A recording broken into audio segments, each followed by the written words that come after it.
ಯೇಸು ಕ್ರಿಸ್ತನ ನಾಮಕ್ಕೆ ಸ್ತೋತ್ರವಾಗಲಿ. ಈ ಸಮಯದಲ್ಲಿ ನಾವು ಪ್ರತ್ಯೇಕವಾಗಿ ನ್ಯಾಯಸ್ಥಾಪಕರು 1ನೇ ಅಧ್ಯಾಯ 1ರಿಂದ 3 ವಚನಗಳನ್ನು ನಾವು ಓದ್ಕೊಳ್ಳೋಣ. ನ್ಯಾಯಸ್ಥಾಪಕರು తెలుగులో న్యాయస్థాపకులు న్యాయాధిపతులు 1వ అధ్యాయం 1 నుంచి 3 ವಚನಾలు ಚದುಕೊಂಡು ಕನ್ನಡದಲ್ಲಿ.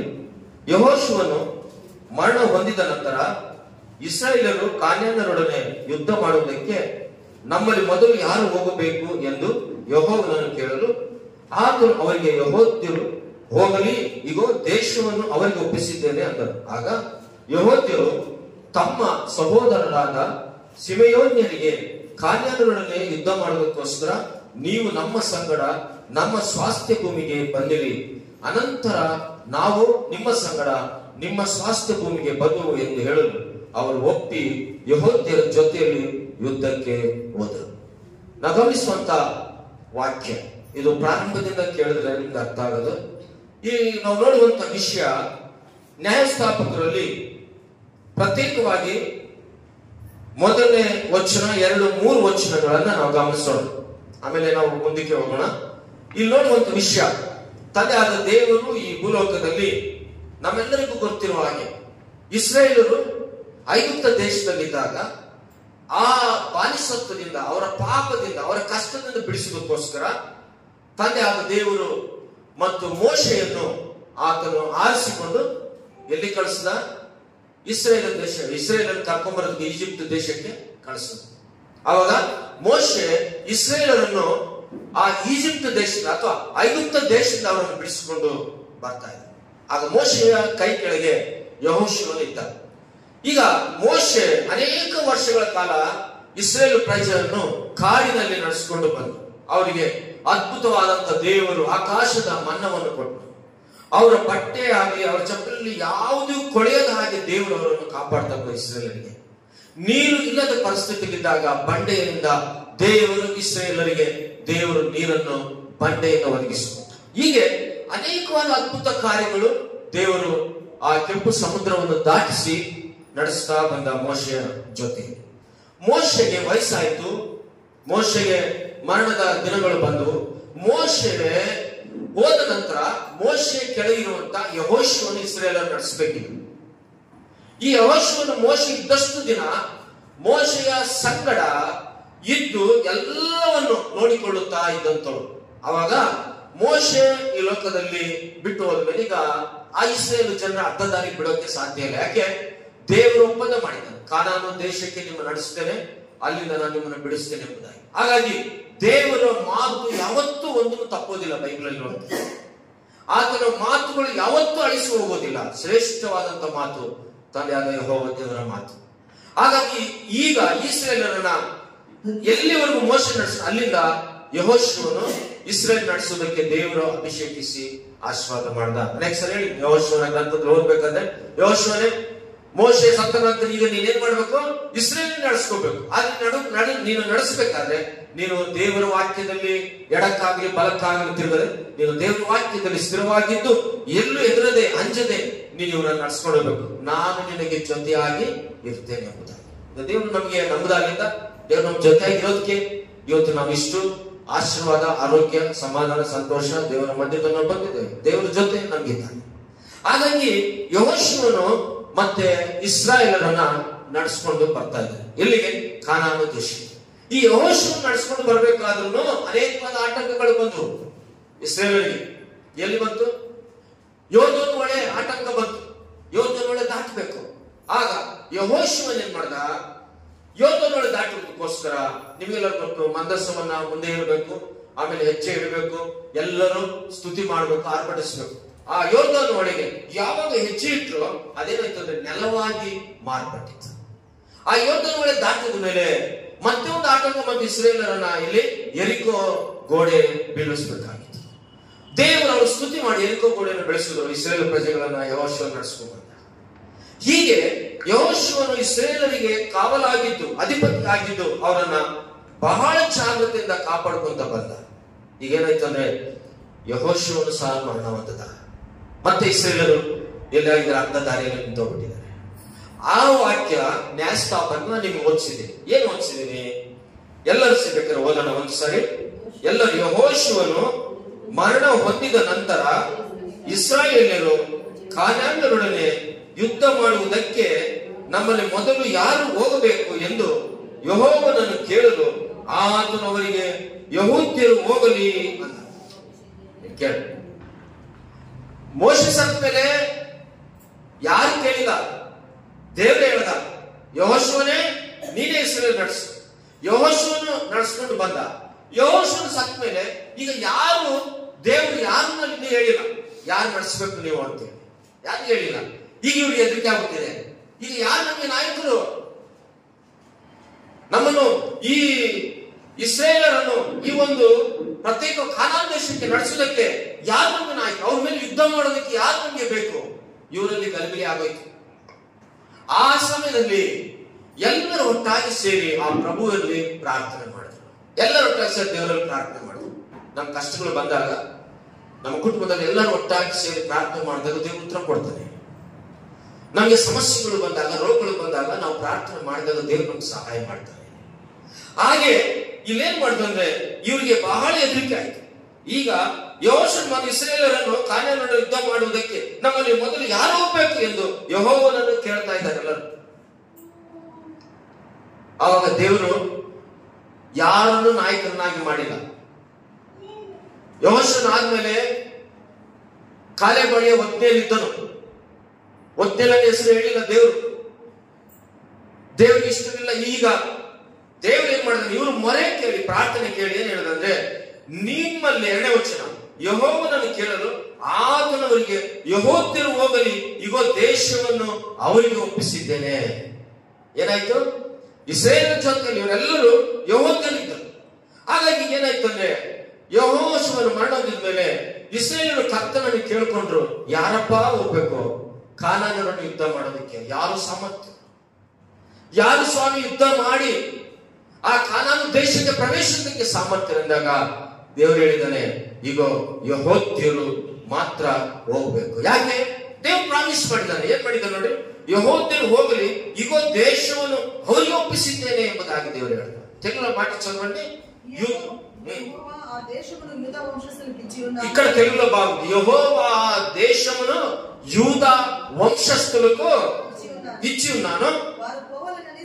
చూడండి, వారు పోవాలని సెలవిచ్చారు. తెలుగులో యూద వంశస్థులు ಅಂದ್ರೆ ಯೆಹೂದ್ಯರು ಅಂದ್ರೆ ಇದಕ್ಕೆ ಇನ್ನೊಂದು ಅರ್ಥ ಸ್ತುತಿಸುವಂತಹ ಜನರು. యూదులు అనగా స్తుతించేవారు. వారంతా స్తుతించేవారు ఎవరు లేరు. ಯೆಹೂದ್ಯಗಳು ಅಂದ್ರೆ ಸ್ತುತಿ ಮಾಡುವಂತವರು. ಏನಂತೆ, ಅವರು ದೇವರಿಗೆ 24/7 ಯಾವಾಗಲೂ ಸ್ತೋತ್ರ ಮಾಡುವಂತವರು ದೇವರಿಗೆ ಬೇಕಾಗಿದೆ. ಹಾಗಾಗಿ ಸ್ತೋತ್ರ ಮಾಡುವಂತವರೇ ಯುದ್ಧವನ್ನು ಗೆಲ್ಲುವಂತವರು, ಸ್ತೋತ್ರ ಮಾಡುವಂತವರೇ ಸಮಸ್ಯೆಗಳನ್ನು ಗೆಲ್ಲುವಂತವರು, ಸ್ತೋತ್ರ ಮಾಡುವಂತವರೇ ದೇವರ ಆಶೀರ್ವಾದ ಹೊಂದುವಂತವರು. ಇವತ್ತು ದೇವರಿಗೆ ಏನಾಗಿದೆ, ಸ್ತೋತ್ರ ಮಾಡುವಂತವ್ರು ಬೇಕು. ಅದಕ್ಕೆ ಯೆಹೂದ್ಯರಿಗೆ ಅರ್ಥ ಸ್ತುತಿಸುವಂತವರು. ಸ್ತುತಿಸುವಂತವ್ರು ದೇವರನ್ನು ಯಾವಾಗಲೂ ಸ್ತುತಿಸ್ಬೇಕು. ಬಹಳ ಸಾರಿ ನಮಗೆ ಕಷ್ಟ ಬಂದಾಗ ದೇವರು ಸ್ತುತಿಸಲ್ಲ. ಇಲ್ಲಿ ದೇವರು ಹಾಕಿ ಹೇಳುತ್ತೆ, ಎಲ್ಲಾ ಸಮಯದಲ್ಲೂ ನಾವು ಆನಂದಿಸ್ಬೇಕು. ಎಲ್ಲಾ ಸಮಯದಲ್ಲಿ ಕಷ್ಟ ಬರಲಿ, ನಷ್ಟ ಬರಲಿ, ಸಮಸ್ಯೆ ಬರಲಿ, ದೇವರು ಏಕ ರೀತಿಯಾಗಿ ಯಾವಾಗಲೂ ಒಂದೇ ಆದ ದೇವರಾಗಿರೋದ್ರಿಂದ ದೇವರನ್ನು ನಾವು ಸ್ತುತಿಸುವಂತವ್ರು ಆಗಿರಬೇಕು. ನಮಗೆ ರೋಗ ಬಂತ, ದೇವರೇ ನಿನಗೆ ಸ್ತೋತ್ರ ಸ್ವಾಮಿ, ಇದು ಯಾಕೆ ಕಾಯ್ಕೊಟ್ಟಿದ್ದು, ಇದರಿಂದ ಕರ್ತನಲ್ಲಿ ಬಿಡುಗಡೆ ಮಾಡುವುದಕ್ಕೆ ನಿನಗೆ ಸಾಧ್ಯ, ನಿನ್ನನ್ನು ನಾವು ಸ್ತೋತ್ರ ಮಾಡ್ತೇವೆ. ನಾವು ನಿರುತ್ಸಾಹಕ್ಕೆ ಸಾಧ್ಯ ಇಲ್ಲ. ದೇವರನ್ನು ನಾವು ಮಹಿಮೆ ಪಡಿಸೋಣ, ದೇವರ ಚಿತ್ತಕ್ಕೆ ನಮ್ಮ ನಾವು ಸಮರ್ಪಿಸಿಕೊಳ್ಳೋಣ. ಹಾಗಾಗಿ యెహూద్యులు అంటే యూదులు అనగా ఇంకొక మాటకు అర్థం స్తుతించేవారు. ఏమంట? స్తుతించేవారు. ఎందుకంటే యూదా గోత్రపు సింహము మన యేసుక్రీస్తు. యూదా గోత్ರದ ಸಿಂಹ ನಮ್ಮ ಯೇಸು ಸ್ವಾಮಿ. ಹಾಗಾಗಿ ನಮ್ಮ ಯೇಸು ಕ್ರಿಸ್ತನಿಗೆ ಯೂದುలు ఎందుకు కావాలంటే స్తుతించేవారు కావాలి. ಯೇಸು ಕ್ರಿಸ್ತನನ್ನು ಸ್ತುತಿ ಮಾಡುವಂತರು ಬೇಕು, ಸ್ತೋತ್ರ ಮಾಡುವಂತರು ಬೇಕು. ಇವತ್ತಿನ ದಿನ ಸ್ತೋತ್ರಗಳು ಕಮ್ಮಿ, ಸ್ತುತಿಗಳು ಕಮ್ಮಿ. ಎಲ್ಲಿ ನೋಡು ಸಭೆಗಳಲ್ಲಿ ವಾಕ್ಯ ಸ್ಟಾರ್ಟ್ ಮಾಡಿದ್ರೆ ಕೊನೆವರೆಗೂ ಅಲ್ಲೆಲೂಯ ಅಲ್ಲೆಲೂಯ ಅಲ್ಲೆಲೂಯ ಅಲ್ಲೆಲೂಯ. ನಾನು ವಿರೋಧ ಅಲ್ಲ.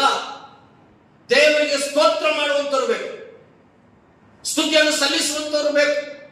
ಒಂದು ವಾಕ್ಯ ಹೇಳಲು ಸಾಕು ಅಲ್ಲೆಲೂಯ, ಇನ್ನೊಂದು ವಾಕ್ಯ ಹೇಳಿದ್ರೆ ಅಲ್ಲೆಲೂಯ ಹೇಳ್ಬೇಕು. ಹೇಳೋ ಟೈಮಲ್ಲಿ ಹೇಳ್ತಿರ್ತೀವಿ, ಒಂದ್ಸತಿ 2 ಸತಿ ಪದೇ ಪದೇ.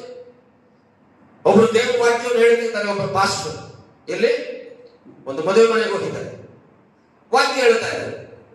ಅವ್ರು ಮದುವೆಗೆ ಹೋಗ್ತಾ ಹೋಗ್ತಾ ಇದು ಮದುವೆ ವಾಕ್ಯ ಹೇಳೋದಕ್ಕೆ ಎಲ್ಲ ಪೇಪರ್ ರೆಡಿ ಮಾಡ್ಕೊಂಡು ಪೇಪರ್ ಬೈಬಲ್ ಇಟ್ಕೊಂಡಿದ್ದಾರೆ. ದೊಡ್ಡದಾಗಿ ಫ್ಯಾನ್ ಬಂತು, ಪೇಪರ್ ಬಿದ್ದೋಗಿದ್ರೆ ಗೊತ್ತಿಲ್ಲ, ವಾಕ್ಯ ಹೇಳ್ತಾ ಇದ್ದಾರೆ. ಮ್ಯಾರೇಜ್ಗೆ ವಾಕ್ಯ ಹೇಳುವಂತ ಸಮಯದಲ್ಲಿ ಜನ ಇದ್ದಾರೆ, ಅವರು ವಾಕ್ಯ ಹೇಳ್ತಾ ಇದ್ರೆ ಆ ಪೇಪರ್ ಸಿಗ್ತಾ ಇಲ್ಲ. ಏನೋ ಅವ್ರು ರೆಡಿ ಆಗಿರುವಂತ ಮೆಸೇಜ್ ಸಿಗ್ತಾ ಇಲ್ಲ, ಹುಡುಕ್ತಾ ಇದ್ದಾರೆ. ಅಲ್ಲಿರೋ ಜನ ಏನು ಹುಡುಕ್ತಾ ಇದಾರೆ ಅಂತ ಸುಮ್ಮನೆ ಇದ್ದಾರೆ, ಅವರು ಹುಡುಕ್ತಾ ಇದ್ದಾರೆ, ಪೇಪರ್ ಇಲ್ಲ.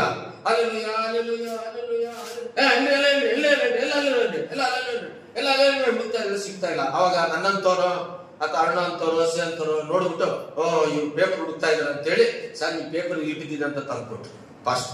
ಆಮೇಲೆ ಏನ್ ಮಾಡಿದ್ರು, ಅದನ್ನು ನೋಡಿ ವಾಕ್ಯ ಅಲ್ಲೆಲ್ಲ ಪದಗಳು ಏನು ಯಾವಾಗ ಉಚ್ಚರಿಸಬೇಕು ಗೊತ್ತಿಲ್ಲ, ಬರೀ ಯಾವಾಗ ನಾವು ಉಪಯೋಗಿಸುವಂಥದ್ದು. ಆದ್ರೆ ದೇವರಿಗೆ ಬೇಕಾಗಿರುವಂತದ್ದು ಯೂದ ಗೋತ್ರದ ಸಿಂಹನಾದ ನಮ್ಮ ದೇವರಿಗೆ ಸ್ತುತಿಯನ್ನು ಸಲ್ಲಿಸುವಂತವ್ರು ಬೇಕು, ಸ್ತುತಿಯನ್ನು ಸಲ್ಲಿಸುವಂತವ್ರು ಬೇಕು. ನೋಡ್ರಿ ಬೈಬಲ್ ಅದಕ್ಕೆ ಅಪೊಸ್ತಲ ಕಾರ್ಯಗಳು 16ನೇ ಅಧ್ಯಾಯ 23-27 ವಚನ ನೋಡಿ. ಅಪೊಸ್ತಲ ಕಾರ್ಯಗಳು 16ನೇ ಅಧ್ಯಾಯ 23ರಿಂದ 27 ವಚನಗಳನ್ನ ನೋಡೋಣ. ಚೆನ್ನಾಗಿ ಕರೆಕ್ಟಾಗಿ ಓದೋರು ಕರೆಕ್ಟಾಗಿ ಓದಿದ್ರೆ ನಾನು ಓದ್ತೀನಿ, ಯಾಕಂದ್ರೆ ನಮ್ಗೆ ಯೂಟ್ಯೂಬ್ ಇದೆ. ಅವರಿಗೆ ಬಹಳ ಪೆಟ್ಟುಗಳನ್ನು ಹೊಡೆಸಿದ ಮೇಲೆ ಸೆರೆಮನೆಯೊಳಗೆ ಹಾಕಿಸಿ ಇವರನ್ನು ಭದ್ರವಾಗಿ ಕಾಯಬೇಕೆಂದು ಸೆರೆಯ ಯಜಮಾನರಿಗೆ ಖಂಡಿತವಾಗಿ ಹೇಳಿದರು. ಅವನು ಇಂಥ ಅಪ್ಪಣೆಯನ್ನು ಹೊಂದಿ ಅವರನ್ನು ಸೆರೆಮನೆಯ ಒಳಕೋಣೆಯಲ್ಲಿ ಹಾಕಿ ಅವರ ಕಾಲೊಳಗೆ ಕೊಳವನ್ನು ಹಾಕಿ ಬೇಯಿಸಿದರು. ಮಧ್ಯರಾತ್ರಿಯಲ್ಲಿ ಪೌಲನು ಸೀಲನು ಪ್ರಾರ್ಥನೆ ಮಾಡುವವರಾಗಿ ದೇವರಿಗೆ ಸ್ತುತಿ ಪದಗಳನ್ನು ಹಾಡುತ್ತಿದ್ದರು. ಸೆರೆಯಲ್ಲಿದ್ದವರು ಲಕ್ಷ್ಯಮಿಟ್ಟು ಕೇಳುತ್ತಿದ್ದರು. ಅಕಸ್ಮಾತ್ತಾಗಿ ಮಹಾಭೂಕಂಪ ಉಂಟಾಯಿತು. ಸೆರೆಮನೆಯ ಅಸ್ಥಿವಾರಗಳು ಕದಲಿದವು. ಅದೇ ಕ್ಷಣದಲ್ಲಿ ಕಥೆಗಳೆಲ್ಲ ತೆರೆದವು. ಇಲ್ಲಿ ಸಾಕು, ಥ್ಯಾಂಕ್ ಯು. ಇಲ್ಲಿ ಕೇಳುವಂತ ವಿಷಯ, ಯಾರು ಸೆರೆಮನೆಯಲ್ಲಿದ್ರು? ಪೌಲ ಸೀಲರು ಸೆರೆಮನೆಯಲ್ಲಿದ್ರು. ಆಗಿನ ರೋಮ್ ರಾಜ್ಯದ ಸೆರೆಮನೆಗಳು ಈಗಿರುವಂತ ನಮ್ಮ ಬಳ್ಳಾರಿ ಜೈಂತರಲ್ಲ. ಆಗಿರುವಂತ ಸೆರೆಮನೆಗಳು ಅವ್ರಿಗೆ ಹೇಗಿರ್ತವೆ ಅಂದ್ರೆ, ಸುಮಾರು ನಾವು ಹಳೆಯ ಕಾಲದಲ್ಲಿದ್ದಂತ ಬಾವಿಗಳಿದಾವಲ್ಲ, ಆ ರೀತಿಯಂತ ಅಂತ ಸ್ಥಳದಲ್ಲಿ ಅವರನ್ನ ತಗೊಂಡೋಗಿ ಅವ್ರೇನ್ ಮಾಡ್ತಾರೆ, ಹಗ್ಗದಿಂದ ಸೆರೆಮನೆಗೆ ಬಿಡ್ತಿದ್ರು. ಆ ಸೆರೆಮನೆ ಹೆಂಗಿತ್ತು ಅಂದ್ರೆ, ಗಾಳಿ ಆಡದಾಗೆ ಅವರು ಹಾಗೆ ಉಸಿರು ಕಟ್ಟು ಸಾಯ್ಬೇಕು. ನಾನು ಹಳೆ ನಮ್ಮ ದೇವ್ರ ಪ್ರಾರ್ಥನೆ ಬಳ್ಳಾರಿಯಿಂದ ನಾನು ತೋರಿಸ್ತೇನೆ. ರೋಮ್ ಹೋಗಿ ಬಂದಾಗ ಏನು ಪೌಲು ಶಿಲರು ಇದ್ದಂತ ಆ ಒಂದು ಸೆರೆಮನೆನ ನಾನು ನಿಮ್ಗೆಲ್ಲ ತೋರಿಸ್ತೇನೆ. ಏನಿತ್ತು ಅಲ್ಲಿ ನಾನು ನೋಡ್ತಾ ಇದ್ರೆ, ಹಿಂಗೆ ಬಗ್ಗು ನೋಡ್ತಿದ್ರೆ ಎಷ್ಟು ಆಳವಾಗಿದೆ ಅಂದ್ರೆ ಕಾಣದೇ ಇಲ್ಲ. ಅಷ್ಟು ಕೆಳಗೆ ಪೌಲನ ಶಿಲರನ್ನ ನಾವು ಆ ರೋಮ್ ಅಲ್ಲಿ ಜೈಲಿನಲ್ಲಿ ನಾನು ನೋಡಿದಾಗ ಅಷ್ಟು ಆಳವಾಗಿ ಅವರನ್ನ ಹಾಕಿದ್ದಾರೆ. ಅವಾಗ ಏನ್ ಮಾಡಿದ್ರು, ಜೀವನದಲ್ಲಿ ಅವ್ರು ಹೊರಗೆ ಬರಕ್ ಸಾಧ್ಯನೇ ಇಲ್ಲ, ಇನ್ನು ಅವ್ರಲ್ಲಿ ಸಾಯಲೇಬೇಕು. ಆದ್ರೆ ದೇವರಿಗೆ ಅಸಾಧ್ಯವಾದದ್ದುಂಟ ಇಲ್ಲ. ಅವಾಗ ಏನ್ ಮಾಡಿದ್ರು, ಇವ್ರು ಕಂಡಿರ್ಲಿಲ್ಲ, ಗೋಳಾಡಿಲ್ಲ. ಇವ್ರನ್ನ ಯಾರೋ ತಗೊಂಡೋಗಿ ಜಾಮೀನ ತಗೊಂಡೋಗಿ ಬಿಡಿಸ್ಕೊಬೇಡೋರು ಯಾರಿಲ್ಲ. ಹೇಗಿದೆ ಸೆರೆಮನೆ, ಅವ್ರಲ್ಲಿ ಎಲ್ಲಿ ಒಬ್ಬ ಮನುಷ್ಯ ಹೋಗಿಲ್ಲ. ಅಷ್ಟು 7 ಸುತ್ತಿನ ಕೋಟೆ ಅಂತಲ್ಲ, ಆ ರೀತಿಯ ಕೋಟೆ, ಅದರೊಳಗೆ ಪೌಲ ಶೀಲರು ತೆಗೆದುಕೊಂಡು ಹೋಗಿ ಆ ಕೆಳಗೆ ನಾವು ಇಳಿದು ಹೋಗಿ ಬರ್ಬೇಕಂದ್ರೆ, ನೀವು ಇಳಿದು ಹೋಗಿ ಮೇಲ್ ಬರ್ಬೇಕು ಅಂದ್ರೆ ಸುಮಾರು ನಿಮ್ಗೆ 3 days ಆಗುತ್ತೆ. ನೀವು ಬರೋಷ್ಟೊತ್ತಿಗೆ BP ಶುಗರ್ ಯಾರಿದ್ರೆ ಬೇಗ ನೆಗೆದು ಬಿದ್ದು ಹೋಗ್ತೀರ.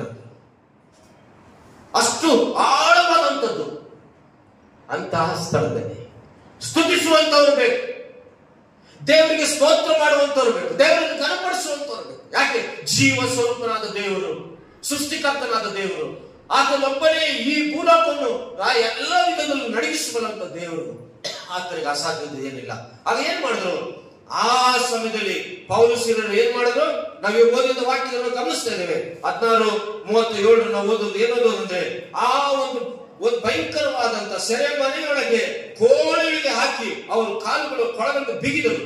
ಅವಾಗ ಏನ್ ಮಾಡಿದ್ರು ಗೊತ್ತಾ, ಮಧ್ಯರಾತ್ರಿಯಲ್ಲಿ, ಅಪೊಸ್ತಲ ಕಾರ್ಯಗಳು 16ನೇ ಅಧ್ಯಾಯ, ಅವ್ರು ಏನ್ ಮಾಡಿದ್ರು, ಮಧ್ಯರಾತ್ರಿಯಲ್ಲಿ ಪೌಲನು ಶೀಲನು ಪ್ರಾರ್ಥನೆ ಮಾಡುವವರಾಗಿ ದೇವರಿಗೆ ಸ್ತುತಿ ಪದಗಳನ್ನು ಆಡುತ್ತಿದ್ದರು. ಏನ್ ಮಾಡಿದ್ರು, ದೇವರಿಗೆ ಸ್ತೋತ್ರ ಮಾಡ್ತಿದ್ರು, ಸ್ತುತಿ ಪದಗಳು ಆಡ್ತಿದ್ರು. ಅಲ್ಲೆಲ್ಲೋಯ ಅಲ್ಲೆಲ್ಲೋಯ ಅಲ್ಲೆಲ್ಲೋಯ ಕೂಗಿಲ್ಲ. ಗೋತ್ರದ ಸಿಂಹ ಸ್ತುತಿಗೆ ಯೋಗ್ಯನಾದ ನಮ್ಮ ಕರ್ತನಾದ ಯೇಸು ಸ್ವಾಮಿಯನ್ನು ಅವರು ಸ್ತೋತ್ರ ಮಾಡಿ ಸ್ತುತಿ ಮಾಡಿ ಅವ್ರು ಏನ್ ಮಾಡಿದ್ರು, ದೇವರನ್ನು ಮಹಿಮೆ ಪಡಿಸ್ತಾ ಇದ್ದಾರೆ. ಏನಾಯ್ತು ಅಂದ್ರೆ, ಆ ಸ್ತುತಿಗೆ ದುಷ್ಟ ಶಕ್ತಿಗಳು ಬಿಟ್ಟು ಹೋದ್ರು.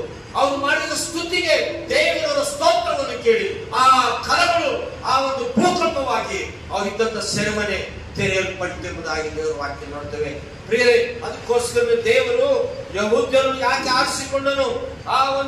ಆ ದೇವರನ್ನು ಕಾನಾನಿಗೆ ಸೇರುವುದಕ್ಕೆ ಯಾಕೆ ಯೂದರನ್ನು ದೇವರು ಆರಿಸಿಕೊಂಡನು? ಅವರಲ್ಲಿ ಸ್ತುತಿಯ ಶಕ್ತಿ ಇದೆ, ಅವರಲ್ಲಿ ಸ್ತೋತ್ರ ಮಾಡುವಂತ ಶಕ್ತಿ ಇದೆ, ಅವರಿಗೆ ದೇವರು ಸ್ತುತಿ ಮಾಡಿ ಯುದ್ಧದಲ್ಲಿ ಗೆಲ್ಲುವಂತ ಶಕ್ತಿ ಇದೆ. ಅದಕ್ಕೆ ನಾನು ಯಹೂದ್ಯರಿಗೆ ಈ ಕಾನಾನ್ ದೇಶವನ್ನು ಕೊಟ್ಟಿದ್ದೇನೆ. ಅವರೇ ಹೋಗ್ಬೇಕು. ಮೋಶೆ ಸತ್ತೋದ, ಯೆಹೋಶುವ ಸತ್ತೋದ, ಈಗ ಯಾರು ಅಲ್ಲಿ ನಾಯಕರಿಲ್ಲ. ದೇವರು ಇಸ್ರೇಲನ್ನು ಆರಿಸಿಕೊಂಡ. ಓಕೆ, ಈಗ ಏನಾಯ್ತು ಅಂದ್ರೆ ಇವರನ್ನ ಯಾವಾಗ ಹೇಳಿದ್ನೋ ಇವರು ದೇವರಿಗೆ ಸ್ತೋತ್ರ ಮಾಡಿ ಹೋಗೋದಕ್ಕೆ ಪ್ರಾರಂಭ ಮಾಡಿದ್ರು. ಯಾರು ಸ್ಟಾರ್ಟ್ ಮಾಡಿದ್ರು? ಯೆಹೂದ್ಯರು. ಎಲ್ಲಿಗೆ ಹೋಗಕ್ಕೆ ಪ್ರಾರಂಭ ಮಾಡಿದ್ರು? ಕಾನಾನ್ಯರ ಮಧ್ಯೆ ಯುದ್ಧಕ್ಕೆ ಹೋಗೋದಕ್ಕೆ, ಕಾನಾನ್ ದೇಶ ಸ್ವಾಧೀನ ಪಡ್ಕೊಳ್ಳೋದಕ್ಕೆ ಪ್ರಾರಂಭ ಮಾಡಿದ್ರು. ಇವ್ರು ಹೋಗೋದು ಒಬ್ರೇ ಹೋಗ್ತಾ ಇಲ್ಲ. ಇವ್ರೇನ್ ಮಾಡಿದ್ರು ನೋಡೋಣ ದಯಮಾಡಿ. ಇವ್ರು ಹೋಗೋದು, ದೇವ್ರು ಇವ್ರನ್ನ ಹೋಗಂತ. ಇವ್ರು ಹೋಗ್ಬೇಕಾದ್ರೆ ಇವ್ರು ಇನ್ನೊಂದು ಕೆಲಸ ಮಾಡಿದ್ರು. ಯೆಹೂದ್ಯರು ಏನ್ ಮಾಡಿದ್ರು ನೋಡಿ, 3ನೇ ವಚನ. ಆಗ ಯೆಹೂದ್ಯರು ತಮ್ಮ ಸಹೋದರರಾದ ಸೀಮೆಯೋನರಿಗೆ ಕಾನಾನ್ಯರೊಡನೆ ಯುದ್ಧ ಮಾಡೋದಕ್ಕೋಸ್ಕರ ನೀವು ನಮ್ಮ ಸಂಗಡ ನಮ್ಮ ಸ್ವಾಸ್ಥ್ಯ ಭೂಮಿಗೆ ಬನ್ನಿರಿ, ಅನಂತರ ನಾನು ನಿಮ್ಮ ಸಂಗಡ ನಿಮ್ಮ ಸ್ವಾಸ್ಥ್ಯ ಬರುವೆವು ಎಂದು ಹೇಳಲು ಅವ್ರೇನ್ ಮಾಡಿದ್ರು? ಅವರು ಒಪ್ಪಿದರು ಎಂಬುದಾಗಿ ನಾವು ನೋಡ್ತೇವೆ. ನೋಡಿ, ಯೆಹೂದ್ಯರು ಏನ್ ಮಾಡಿದ್ರು? ದೇವ್ರು ಹೋಗುವಂತ ಸಮಯದಲ್ಲಿ ಇವ್ರು ಏನ್ ಮಾಡಿದ್ರು ಅಂದ್ರೆ ಕಾನಾನ್ಯರನ್ನು, ಸಿಮೋನ್ಯರನ್ನು ಕರ್ಕೊಂಡ್ರು ಕಾನಾನ್ ದೇಶಕ್ಕೆ ಹೋದಕ್ಕೆ. ಅಲ್ಲಿ ಹೋದ್ರು. ಸಿಮೋನ್ಯರ ಹತ್ರ ಹೋಗಿ, ನೋಡ್ರಿ ದೇವ್ರು ನಮ್ಮನ್ನು ಯುದ್ಧಕ್ಕೆ ಹೋಗೋದಕ್ಕೆ ಕಾನಾನ್ಯರ ಜೊತೆ ಕಳಿಸ್ತಾ ಇದ್ದಾನೆ, ಯೆಹೂದ್ಯರನ್ನು ನಾವು ಹೋಗ್ತಾ ಇದ್ದೀವಿ, ನೀವು ಸಹ ನಮ್ಮ ಜೊತೆಗೆ ಬಂದ್ರೆ ನಾವಿಬ್ಬರು ಸೇರಿ ಕಾನಾನ್ಯರನ್ನು ಹತ್ತಗೈದು ಕಾನಾನ್ ದೇಶವನ್ನು ಸ್ವಾಧೀನ ಮಾಡ್ಕೊಳ್ಳೋದಕ್ಕೆ, ಸ್ತುತಿ ಸಲ್ಲಿಸುವುದಕ್ಕೆ, ದೇವರು ಸನ್ನಿಧಾನಕ್ಕೆ ನಾವಿಬ್ಬರು ಸೇರಿ ಒಟ್ಟಾಗಿ ಹೋಗೋಣ ಎಂಬುದಾಗಿ ಅವರನ್ನು ಕರೆದರು. ಅವ್ರು ಕರೆದಾಗ ಅವರು ನಾವು ಬರಲ್ಲ ಅಂತ ಹೇಳಿಲ್ಲ. ಯಾಕೆ? ಯೆಹೂದ್ಯರು ದೇವರ ಮಕ್ಕಳು, ಸ್ತುತಿ ಮಾಡುವಂತ ಮಕ್ಕಳು. ಕಾನಾನ್ಯರು ಅವರು ಗೆಲ್ಲುವಂತವರು. ಯೆಹೂದ್ಯರಿಗೆ ಕೊಟ್ಟಿರುವಂತ ಆ ದೇಶ ಯಾರಿಗೆ? ಅದು ಕಾನಾನ್ಯರ ದೇಶ ಆಗಿದೆ. ಹಾಗಾಗಿ ಯಾವಾಗ ಸಿಮೋನ್ಯರನ್ನು ಕರೆದ್ರು, ಈ ಸಿಮೋನ್ಯರು ಕಾನಾನ್ಯರು ಏನ್ ಮಾಡಿದ್ರು ಅಂದ್ರೆ ಒಟ್ಟಾಗಿ ಸೇರಿದ್ರು. ಒಟ್ಟಾಗಿ ಸೇರೋರು ಏನ್ ಮಾಡಿದ್ರು? ಎಲ್ಲಿಗೆ ಹೊರಟು? ಕಾನಾನ್ಯಗೆ ಹೋದ್ರು. ಕಾನಾನ್ಯರನ್ನು ಯುದ್ಧದಲ್ಲಿ ಗೆಲ್ಲುವುದಕ್ಕೆ ಹೋದ್ರು. ಪ್ರಿಯರೇ, ಅವಾಗ ಏನಾಯ್ತು? ಇವ್ ಹೋಗ್ತಾ ನೋಡ್ರಿ, ಇವ್ರು ಏನ್ ಮಾಡಿದ್ರೆ ಸಿಮೋನ್ಯರಿಗೆ ಯುದ್ಧ ಮಾಡೋ ತಮ್ಮ ಸಂಗಡ ಬನ್ನಿ ಅಂತ ಕರೆದ್ರು. ಅಂದ್ರೆ ದೇವರ ವಾಕ್ಯನ ಗಮನಿಸ್ತೇವೆ. ಕಷ್ಟ ಕಾಲದಲ್ಲಿ ಸ್ತುತಿಸುವಂತ ಮಕ್ಕಳು ದೇವರನ್ನು ಕರೆದಾಗ, ದೇವರಿಗೆ ಸ್ತೋತ್ರ ಮಾಡಿದಾಗ, ದೇವರಿಗೆ ಪ್ರಾರ್ಥನೆ ಮಾಡಿದಾಗ ನಿಮ್ಮ ಸಂಗಡವು ದೇವರು ಬರುವಂತನಾಗಿದ್ದಾನೆ. ಹಲ್ಲೆಲೂಯಾ. ದೇವರು ಯಾವಾಗ ನಿಮ್ಮ ಬರುವಂತ ದಿನಗಳಲ್ಲಿ ಕಷ್ಟಗಳಿರ್ಬೋದು, ನಿಮಗೆ ಹೋಗುವಂತ ಹಾದಿಗಳು, ಬಾಧೆ ಇರ್ಬೋದು, ನಿಮ್ಮ ಶರೀರದ ಸಂಬಂಧವಾದ ಅನಾರೋಗ್ಯ ಇರಬಹುದು, ನಿಮ್ಗೆ ಆರ್ಥಿಕ ಇಬ್ಬಂದಿಗಳಿರ್ಬೋದು, ಈ ಲೋಕದ ಮನುಷ್ಯರನ್ನು ನೀವು ಕೇಳೋದಕ್ಕಿಂತಲೂ ನೀವು ತಂದೆಯಾದ ದೇವರಿಗೆ ನೀವು ಕೇಳುವಾಗ, ದೇವರೇ ನಾನು ಒಪ್ಪಣೆ, ದೇವರೇ ನನಗಿರೋ ಕಷ್ಟಕ್ಕೆ ನೀನು ನನಗೆ ಸಹಾಯ ಮಾಡು, ನಿಮ್ಮ ಪ್ರಸನ್ನತೆ ನಮ್ಮ ಜೊತೆಯಲ್ಲಿ ಇರಬೇಕು. ದೇವರೇ, ನಾವು ನಿಮ್ಮನ್ನು ಆರಾಧಿಸುವಂತ ಮಕ್ಕಳಾಗಿದ್ದೇವೆ, ಸ್ತುತಿಸುವಂತ ಮಕ್ಕಳಾಗಿದ್ದೇವೆ, ನೀವು ನಮಗೆ ಬೇಕು ಕರ್ತನೆ ಎಂಬುದಾಗಿ ಯಾವಾಗ ನಾವು ದೇವರೊಟ್ಟಿಗೆ ನಾವು ಸ್ತೋತ್ರ ಮಾಡಿ ನಾವು ಕೇಳ್ತೀವೋ, ದೇವರು ನಮ್ಮ ಸಂಗಡ ಬರುವಂತನಾಗಿದ್ದಾನೆ. ಹಲ್ಲೆಲೂಯಾ. ದೇವರು ನಮ್ಮ ಸಂಗಡ ಇರುವಾತನಾಗಿದ್ದಾನೆ. ನಾವು ಅನೇಕ ಸಾರಿ ಕಲಿಯೋದಿಲ್ಲ. ನಾವು ಅನೇಕ ಸಾರಿ ಮನುಷ್ಯರ ಮೇಲೆ ಹೇಳ್ಕೊಂತೀವಿ, ನಾವು ಅನೇಕ ಸಾರಿ ಮನುಷ್ಯರ ಮೇಲೆ ಭರವಸೆ ಇಡ್ತೀವಿ, ನಾವು ಅನೇಕ ಸಾರಿ ಬಂಧು ಬಳಗದ ಮೇಲೆ ಭರವಸೆ ಇಟ್ಕೊಂತೀವಿ, ನಾವು ಈ ಒಂದು ಲೋಕದ ಮೇಲೆ ಭರವಸೆ ಇಟ್ಕೊಂತೀವಿ. ನಮಗಿರುವಂತ ಸಮಸ್ಯೆಗಳು, ಕಷ್ಟಗಳು ನಾವು ಮೊದಲು ದೇವರಿಗೆ ಹೇಳ್ಬೇಕು. ಪೌಲುಸಿನರು ಸೆರೆಮನೆಯಲ್ಲಿ ಇದ್ದಾಗ ಏನ್ ಮಾಡಿದ್ರು? ಪ್ರಾರ್ಥನೆ ಮಾಡಿದ್ರು, ಸ್ತುತಿ ಪದಗಳನ್ನ ಆಡಿದ್ರು.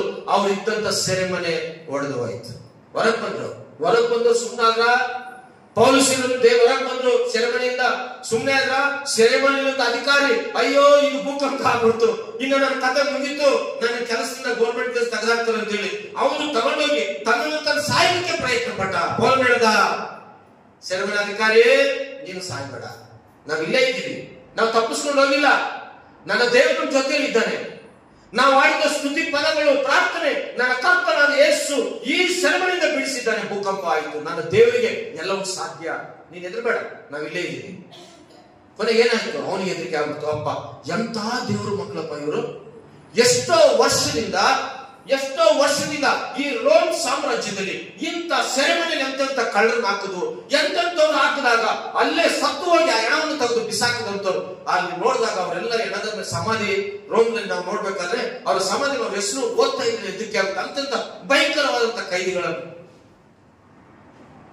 ಒಂದೊಂದು ಸಮಾಧಿ ಎಷ್ಟೋ ಲಕ್ಷ ಡಾಲರ್ ಕಟ್ಟಿದ್ದಾರೆ. ಎಂತವ್ರು ಕೈದಿಗಳ ಸಮಾಧಿಗಳು. ಯಾವಾಗ ಈ ಒಂದು ಸೆರೆಮನೆ ಅಧಿಕಾರಿ ಎದ್ಕೊಳ್ಳೋದು ಪ್ರಾರಂಭ ಮಾಡಿದ್ರು, ಧೈರ್ಯ ಕೊಟ್ಟರು. ಏನಾಯ್ತು ಗೊತ್ತಾ?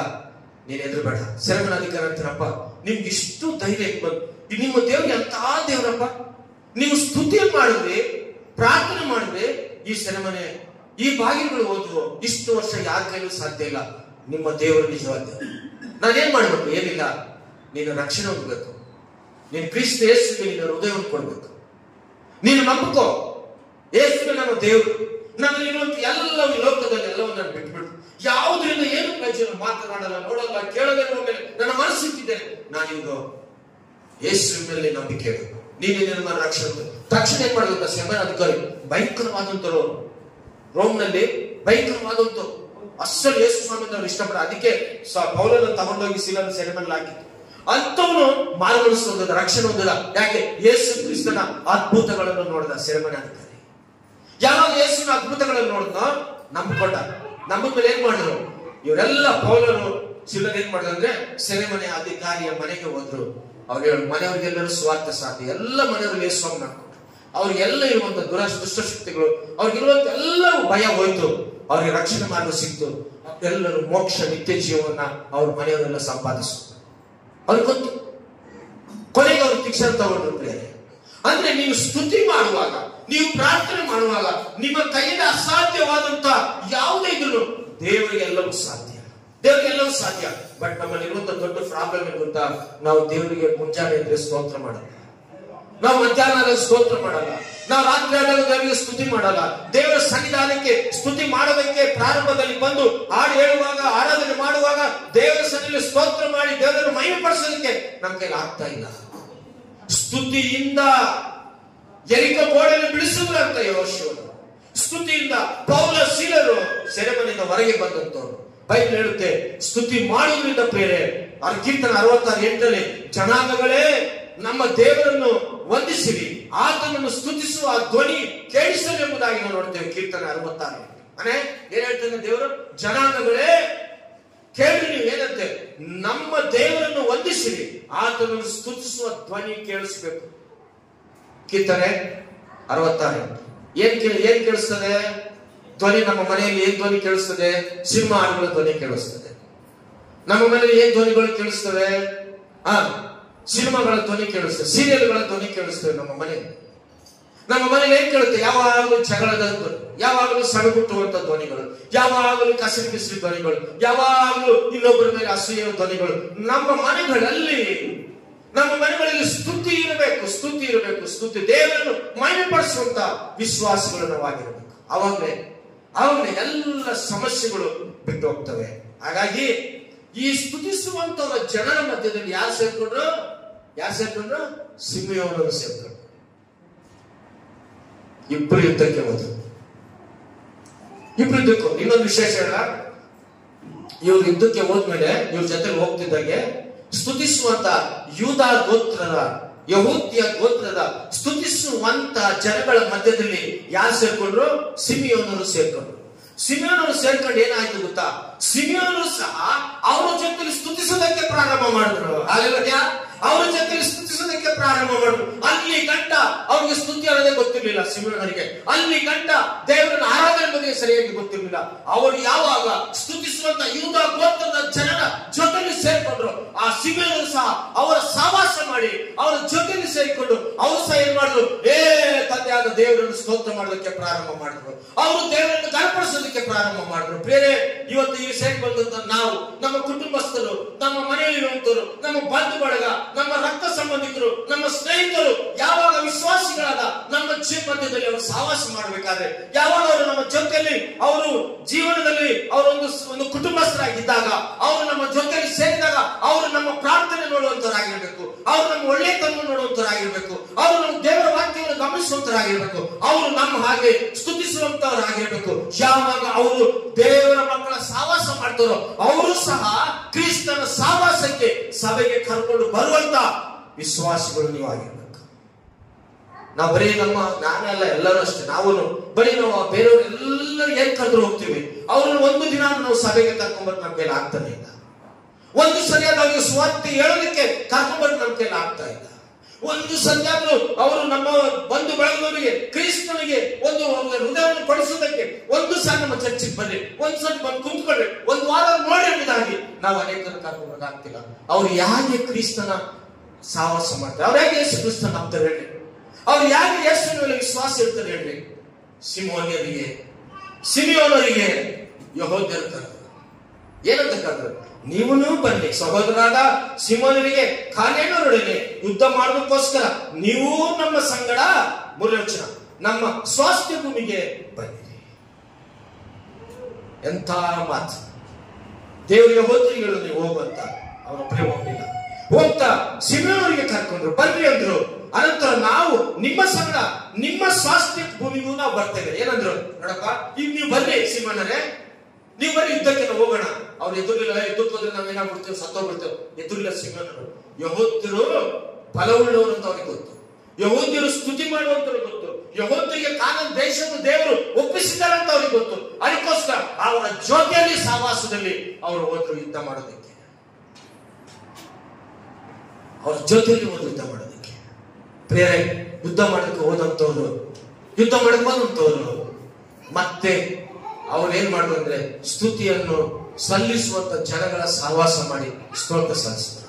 ಇವತ್ತು ನಾವು ನಮ್ಮ ಜೀವಿತದಲ್ಲಿ ಬೇರೆ ನಾವು ಕರೆಯುವಂತವ್ರು ಯಾರಿದ್ದಾರ?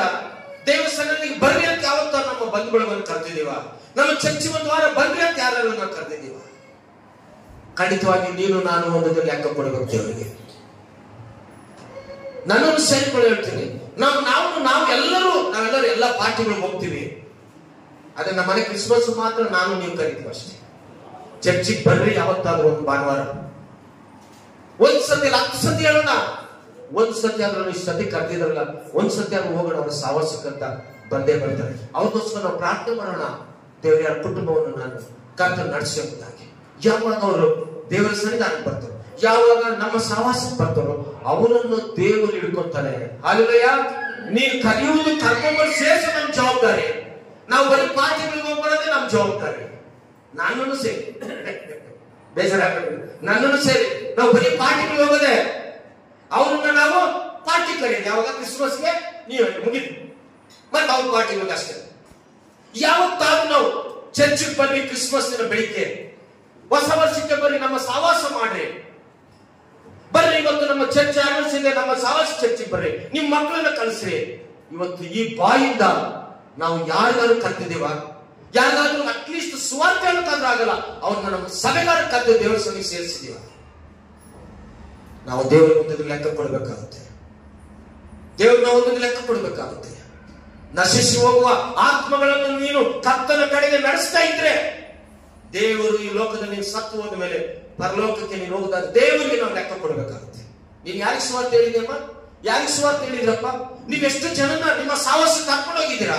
ದೇವ್ರ ಲೆಕ್ಕ ಕೊಡಬೇಕು. ಅಲ್ಲಿ ಕಿರೀಟ ಸಿಗೋಲ್ಲ, ಜಯಮಾಲೆ ಸಿಗೋಲ್ಲ, ಅಲ್ಲಿ ಭಯಂಕರವಾದಂತ ಬಾಧೆ ದೇವರು ಪಡುವಂತನಾಗಿದೆ. ಹಾಗಾಗಿ ನಾನು ಸಿಮೋನರು ಏನ್ ಮಾಡಿದ್ರು, ಅವ್ರ ಜೊತೆಲಿ ಹೋದಾಗ ಸಿಮೋನರು ಸಹ ಏನ್ ಮಾಡಿದ್ರು, ಸ್ತುತಿಸುವುದನ್ನು ಕಲ್ತ ಮೇಲೆ ಏನಾಯ್ತು ನೋಡೋಣ. 4ನೇ ವಚನದಿಂದ ಓದ್ತೀನಿ. ಭೂಮಿ ಬರೋದು ಹೇಳಿದ್ರು, ಅವರು ಸಹ ಹೋದರು. ಯೆಹೋವನು ಕಾನಾನ್ಯರನ್ನು, 4ನೇ ವಚನ, ಪೆರಿಜ್ಜೀಯರನ್ನು ಅವರ ಕೈಗೆ ಒಪ್ಪಿಸಿದ್ದರಿಂದ ಅವರು ಅವರಲ್ಲಿ 10,000 ಮಂದಿಯನ್ನು ಬೆಜಿಕಿನಲ್ಲಿ ಹತ ಮಾಡಿದರು. ಇಲ್ಲಿ ನೋಡಿ ಏನಾಯ್ತು, ಇಬ್ರು ಸೇರಿದ್ರು. ಯಾರು ಸೇರಿದ್ರು ಸ್ವಲ್ಪ ನೀವು ಹೇಳ್ಬೇಕೀಗ. ಯಾರು ಸೇರಿದ್ರು? ಯೂದ ವಂಶದವರು, ಆಮೇಲೆ ಸಿಮಿಯೋನು. ಇವರಿಬ್ರು ಸೇರ್ಕೊಂಡು ಸ್ತುತಿ ಸಲ್ಲಿಸ್ತಾ ಹೋದ್ರು. ಯುದ್ಧದಲ್ಲಿ ಜಯ ಬಂತು. ಯಾಕೆ? ಯೆಹೂದ್ಯರಿಗೆ ದೇವರ ದೇವರು ಆ ದೇಶವನ್ನು ಕೊಡ್ತೀನಿ ಅಂತ ಹೇಳಿದ್ರಿಂದ ಅವರು ಸ್ತುತಿ ಮಾಡ್ತಾ ಸಿಮೆಯೋನರನ್ನು ಹೋದ್ರು ಯುದ್ಧದಲ್ಲಿ ಜಯ ಬಂದಾಗ ಏನಾಯ್ತು? ಎಷ್ಟು ಸಾವಿರ ಜನರು ಸತ್ತೋದ್ರಂತೆ ಆ ಯುದ್ಧದಲ್ಲಿ? 10,000 ಜನರು ಸತ್ತೋದ್ರು. ಯಾರು ಯುದ್ಧ ಮಾಡಿದಾಗ? ಯಹೂದ್ಯರು ಸಿಮೆಯೋನರು ಯುದ್ಧ ಮಾಡಿದಾಗ 10,000 ಜನರು ಸತ್ತೋದ್ರು. ಈಗ ಈ 10,000 ಜನರು ಸತ್ತೋಗದೆ ಅಲ್ಲ, ಈಗ 5ನೇ ವಚನಕ್ಕೆ ನಾವು ಬರೋಣ. 5ನೇ ವಚನ ಬರೋಣ. 10,000 ಮಂದಿಯನ್ನು ಬೆಜಿಕಿನಲ್ಲಿ ಹತ ಮಾಡಿದ್ರು. ಯಾರು ಹತ ಮಾಡಿದ್ರು? ಯೂದರು ಸಿಮೆಯೋನನ್ನು ಹತ ಮಾಡಿದ್ರು. ಹತ ಆದ್ಮೇಲೆ 5ನೇ ವಚನ, ಅದೋನಿಯ ಬೆಜೇಕನನ್ನು, ಇಲ್ಲಿ ಬಹಳ ಚೆನ್ನಾಗಿ ಕೇಳಬೇಕು, ಏನಂತೆ? ಅದೋನಿ ಬೆಜೇಕನನ್ನು ಸಂಧಿಸಿ ಅವರೊಡನೆ ಯುದ್ಧ ಮಾಡಿ ಕಾನಾನ್ಯರನ್ನು ಪೆರಿಚಿಯರನ್ನು ಸೋಲಿಸಿದರು. ಅದೋನಿ ಬೆಜೇಕನು ಓಡಿ ಹೋಗಲು ಅವನನ್ನು ಹಿಂದಟ್ಟಿ ಹಿಡಿದುಕೊಂಡ್ರು ಅಂತ. ಇದು ನಿಮ್ಗೆ ಅರ್ಥ ಆಗ್ಬೇಕು. ಅವಲ್ಲಿ ವಾಕ್ಯ ಪರಿಶುದ್ಧಾತ್ಮ ಅಂತ ಅರ್ಥ ಆಗ್ತದೆ. ಎಷ್ಟು ಸಾವಿರ ಜನ ಸಾಯಿಸಿದ್ರು? ಮಾತಾಡ್ಬೇಕು. ಎಷ್ಟು ಸಾವಿರ ಜನ ಸಾಯಿಸಿದ್ರು? ಯಾರ್ಯಾರು ಸಾಯಿಸಿದ್ರು ಯುದ್ಧದಲ್ಲಿ?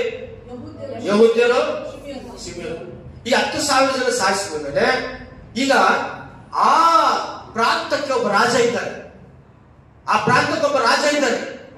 ಈ ರಾಜನು ಯುದ್ಧ ಮಾಡುವಂತ ಸಮಯದಲ್ಲಿ ಇದು ನೋಡಿ ಬಹಳ ಕೋಪಗೊಂಡನು. ಯುದ್ಧಕ್ಕೆ ಬರುವುದಕ್ಕಿಂತ ಮುಂಚೆ ಇವ್ರು ಏನ್ ಮಾಡಿದ್ರು? ಕಾನಾನ್ಯರು, ಸಿಮೆಯೋನರು 10,000 ಸಾಯಿಸಿದಂಗೆ ಈ ರಾಜನಿಗೆ ಹೆದರಿಕೆ ಆಗ್ಬಿಡ್ತು. ಇನ್ನು ನನ್ನನ್ನು ಇವರು ಬಿಡೋದಿಲ್ಲ, ಈ ಕಾನಾನ್ ದೇಶ ವಶ ಮಾಡ್ಕೊಂಡ್ರು, ನನ್ನನ್ನು ಬಿಡೋದಿಲ್ಲ, ನಾನು ತಪ್ಪಿಸ್ಕೊಂಡು ಹೋಗ್ಬೇಕು ಅಂತ ಹೇಳಿ ಏನ್ ಹೆಸರು? ಅದೋನಿ ಬೇಜಕರ್. ಹೇಳ್ರಿ ಎಲ್ಲ ಒಂದ್ಸತಿ. ಯಾವತ್ತಾರು ಹೆಸರು ಕೇಳಿದಿರಾ? ಯಾರಾದ್ರೂ ಹೆಸರು ಇಟ್ಟಿದ್ದೀರಾ? ಹೆಸರು ಹೇಳ ಇನ್ನೊಂದ್ಸಲ ನಾವೆಲ್ಲರೂ. ಅದೋನಿ ಬೇಜಕನು. ಇನ್ನೊಂದ್ಸತಿ ಎಲ್ಲ ನೀವ್ ಹೇಳ್ರಿ. ಈಗ ಅದೋನಿ ಬೇಜಕನು ಇವನು ರಾಜ. ಈ ಅದೋನಿ ಬೇಜಕನು ಏನ್ ಮಾಡ್ದಾರ? ಇವರೆಲ್ಲ ಸಾಯ್ತಿದ್ದಾಗ ಇವ್ನಿಗೆ ಹೆದರಿಕೆ ಆಗ್ತಿದೆ, ನನ್ನ ಸಾಯಿಸ್ಬಿಡ್ತಾರಂತ. ಇವ್ರೇನ್ ಮಾಡ್ತಾರೆ? ದೇಶವನ್ನು ಬಿಟ್ಟು ಓಡೋಗ್ತಾ ಇದ್ರೆ ಬಿಟ್ರ, ಕಾನಾನ್ಯರು ಬಿಟ್ರ, ಯಾರು ಕಾನಾನ್ಯರನ್ನು ಸಾಯಿಸಿದ್ಮೇಲೆ ಈ ಒಂದು ಯಹೂದ್ಯರು ಇವ್ರನ್ನ ಬಿಟ್ಟಿಲ್ಲ. ಯಹೂದ್ಯರು ಸಿಮೆಯೋನರು ಏನ್ ಮಾಡಿದ್ರು? ಜೊತೆ ಆಗಿದ್ರು. ಇವ್ರು ಏನ್ ಮಾಡಿದ್ರು ಅಂದ್ರೆ ಅದೋನಿ ಬೇಜಕನು ಓಡಿ ಹೋಗಲು. 6ನೇ ವಚನ ಬಹಳ ಚೆನ್ನಾಗಿ ಕೇಳ್ಬೇಕು, ಮನಸ್ಸಿಗೆ ಕೊಡ್ರಿ, ಸ್ವಲ್ಪ ತಲೆ ಎತ್ತಿ ದೇವರ ವಾಕ್ಯ ಕಡೆ ಗಮನ ಕೊಡ್ರಿ. ಇಲ್ಲಿ ನೋಡಿ 6ನೇ ವಚನದಲ್ಲಿ ಅದೋನಿ ಬೇಜಕನು ಓಡಿ ಹೋಗಲು ಅವನನ್ನು ಹಿಂದಟ್ಟಿ ಹಿಡಿದು ಅವನ ಕೈಕಾಲುಗಳ ಹೆಬ್ಬೆರಳುಗಳನ್ನು ಕತ್ತರಿಸಿ ಬಿಟ್ಟರು. ವಾಕ್ಯ ಕೇಳಬೇಕು, ಕ್ಲೀನ್ ಆಗಿ ಅರ್ಥ ಆಗಬೇಕು ನಿಮ್ಗೆ. ಏನ್ ಮಾಡಿದ್ರು? ಯಹೂದ್ಯರು, ಆಮೇಲೆ ಯಾರು ಹೇಳ್ರಿ? ಯಹೂದ್ಯರು, ಆಮೇಲೆ ಈ ವಾಕ್ಯ ಹೇಳಿದ್ರೆ ನಿಮ್ಗೆ ಅರ್ಥ ಆಗುತ್ತೆ. ಯಹೂದ್ಯರು ಇವರಿಬ್ರು ಏನ್ ಮಾಡಿದ್ರು? ಯುದ್ಧ ಮಾಡಿದ್ರು. 10,000 ಜನರನ್ನು ಸಾಯಿಸಿ. ಯಾಕೆ? ಇವರ ಜೊತೆಯಲ್ಲಿ ದೇವರಿದ್ದಾರೆ. ಕಾನಾನ್ ದೇಶದಲ್ಲಿ ಕೊಡ್ಬೇಕು, ಯುದ್ಧ ಮಾಡಿ ಸಾಯಿಸ್ಬೇಕು. ಹೋದ್ರು. ಈಗ ರಾಜ ಏನ್ ಮಾಡಿ ಎದುರ್ಕೊಂಡ? ಇವ್ನು ತಪ್ಪಿಸ್ಕೊಂಡು ಓಡೋಗ್ತಾ ಇದ್ದಾನೆ. ಇವನನ್ನ ಅಷ್ಟು ಸುಲಭವಾಗಿ ಬಿಟ್ಟಿಲ್ಲ ಯಾರು? ಕಾನಾನ್ಯರು, ಯಹೂದ್ಯರು ಮತ್ತು ಸಿಮೆಯೋನರು ಅಷ್ಟು ಸುಲಭ ಬಿಡಲಿಲ್ಲ. ಇವನು ತಪ್ಪಿಸ್ಕೊಂಡು ಓಡೋಗ್ತಿದ್ರೆ ಇವನು ಬೆನ್ನಂಟಿದ್ರು. ಯಾರು? ಕಾನಾನ್ಯರು, ದೇವ್ರ ಮಕ್ಕಳು ಏನ್ ಮಾಡಿದ್ರು? ಬೆನ್ನಂಟಿದ್ರು. ಯಹೂದ್ಯರು, ಸಿಮೆಯೋನರು ಬೆನ್ನಂಟಿ ಓಡಿ ಅವ್ರು ಇರ್ತಾರೆ. ಯಾರನ್ನ ಹೆಸರಲ್ಲಿ ನೋಡೋಣ? ಅಷ್ಟೇನಾ? ಅದೋನಿ ಬೇಜಕನ್. ಮತ್ತೆ ಅದೋನಿ ಯಾರಿವನು? ರಾಜ. ಓಡೋಗ್ತಾ ಇದ್ದಾನೆ ಆ ದೇಶದಿಂದ. ಓಡಿ ಯಾರಾದ್ರು? ಯಹೂದ್ಯರು, ಸಿಮೆಯೋನರು ಬೆನ್ನಂಟು. ಅವ್ನು ಹಿಡ್ಕೊಂಡ್ಬಂದು ಏನ್ ಮಾಡಿದ್ರು ಗೊತ್ತಾ? ಅಷ್ಟು ಸುಲಭವಾಗಿ ಈ ರಾಜನನ್ನು ಬಿಡ್ಲಿಲ್ಲ. ಇವ್ರೇನ್ ಮಾಡಿದ್ರು? ದಯಮಾಡಿ ನೋಡಿ. ಅದೋನಿ ಬೇಜಕನನ್ನು ಸಂಧಿಸಿ ಅವರನ್ನು ಯುದ್ಧ ಮಾಡಿ ಕಾನಾನ್ಯರನ್ನು ಪೆರಿಚಿಯರನ್ನು ಸೋಲಿಸಿದರು. ಅದೋನಿ ಬೇಜಕನು ಓಡಿ ಹೋಗಲು ಅವನನ್ನು ಹಿಂದಟ್ಟಿ ಹಿಡಿದು ಅವನ ಕೈಕಾಲುಗಳ ಬೆರಳುಗಳನ್ನು ಕತ್ತರಿಸಿ ಬಿಟ್ಟರು. ಏನ್ ಮಾಡಿದ್ರು? ಅವನನ್ನು ಸಾಯಿಸಲಿಲ್ಲ. ಕೇಳ್ರಿ ವಾಕ್ಯನ. ಯಹೂದ್ಯರು, ಸಿಮೆಯೋನರು ಸಾಯಿಸಲಿಲ್ಲ ಅವನ್ನ. ಅವ್ರು ಏನ್ ಮಾಡಿದ್ರು? ರಾಜನನ್ನ ಹಿಡ್ಕೊಂಡ್ಬಂದ್ರು. ಅವಾಗ ಅಷ್ಟೇ ರೋಮ್ ಸಾಮ್ರಾಜ್ಯದಲ್ಲಿ ನಡೀತಿದ್ದಂತ ಇಂಥ ಕಾರ್ಯಗಳೇ ಅಂತಹ ಭಯಂಕರವಾದ ಕಠಿಣವಾದ ಜನರು ಇದ್ರು. ಯಾರು ಕಠಿಣವಾದ ಜನರು? ಅದೋನಿಯವನು ಕಠಿಣವಾದವನು. ಯಾಕೆ ಅವನಿಗೆ ಈ ಶಿಕ್ಷೆ ಕೊಟ್ಟರು ನಾನು ಮುಂದೆ ಹೇಳ್ತೀನಿ. ಯಹೂದ್ಯರು, ಸಿಮೆಯೋನರು ಯಾಕೆ ಅವನಿಗೆ ಹೆಬ್ಬೆರಳುಗಳನ್ನು ಕತ್ತರಿಸುದು, ಕಾಲಿನ ಹೆಬ್ಬೆರಳುಗಳನ್ನು ಕತ್ತರಿಸುದು? ಅವನನ್ನು ಕೊಲೆ ಮಾಡಲಿಲ್ಲ, ಮರ್ಡರ್ ಮಾಡಲಿಲ್ಲ, ಕುತ್ತಿಗೆಯನ್ನು ಕೊಯ್ಲಿಲ್ಲ.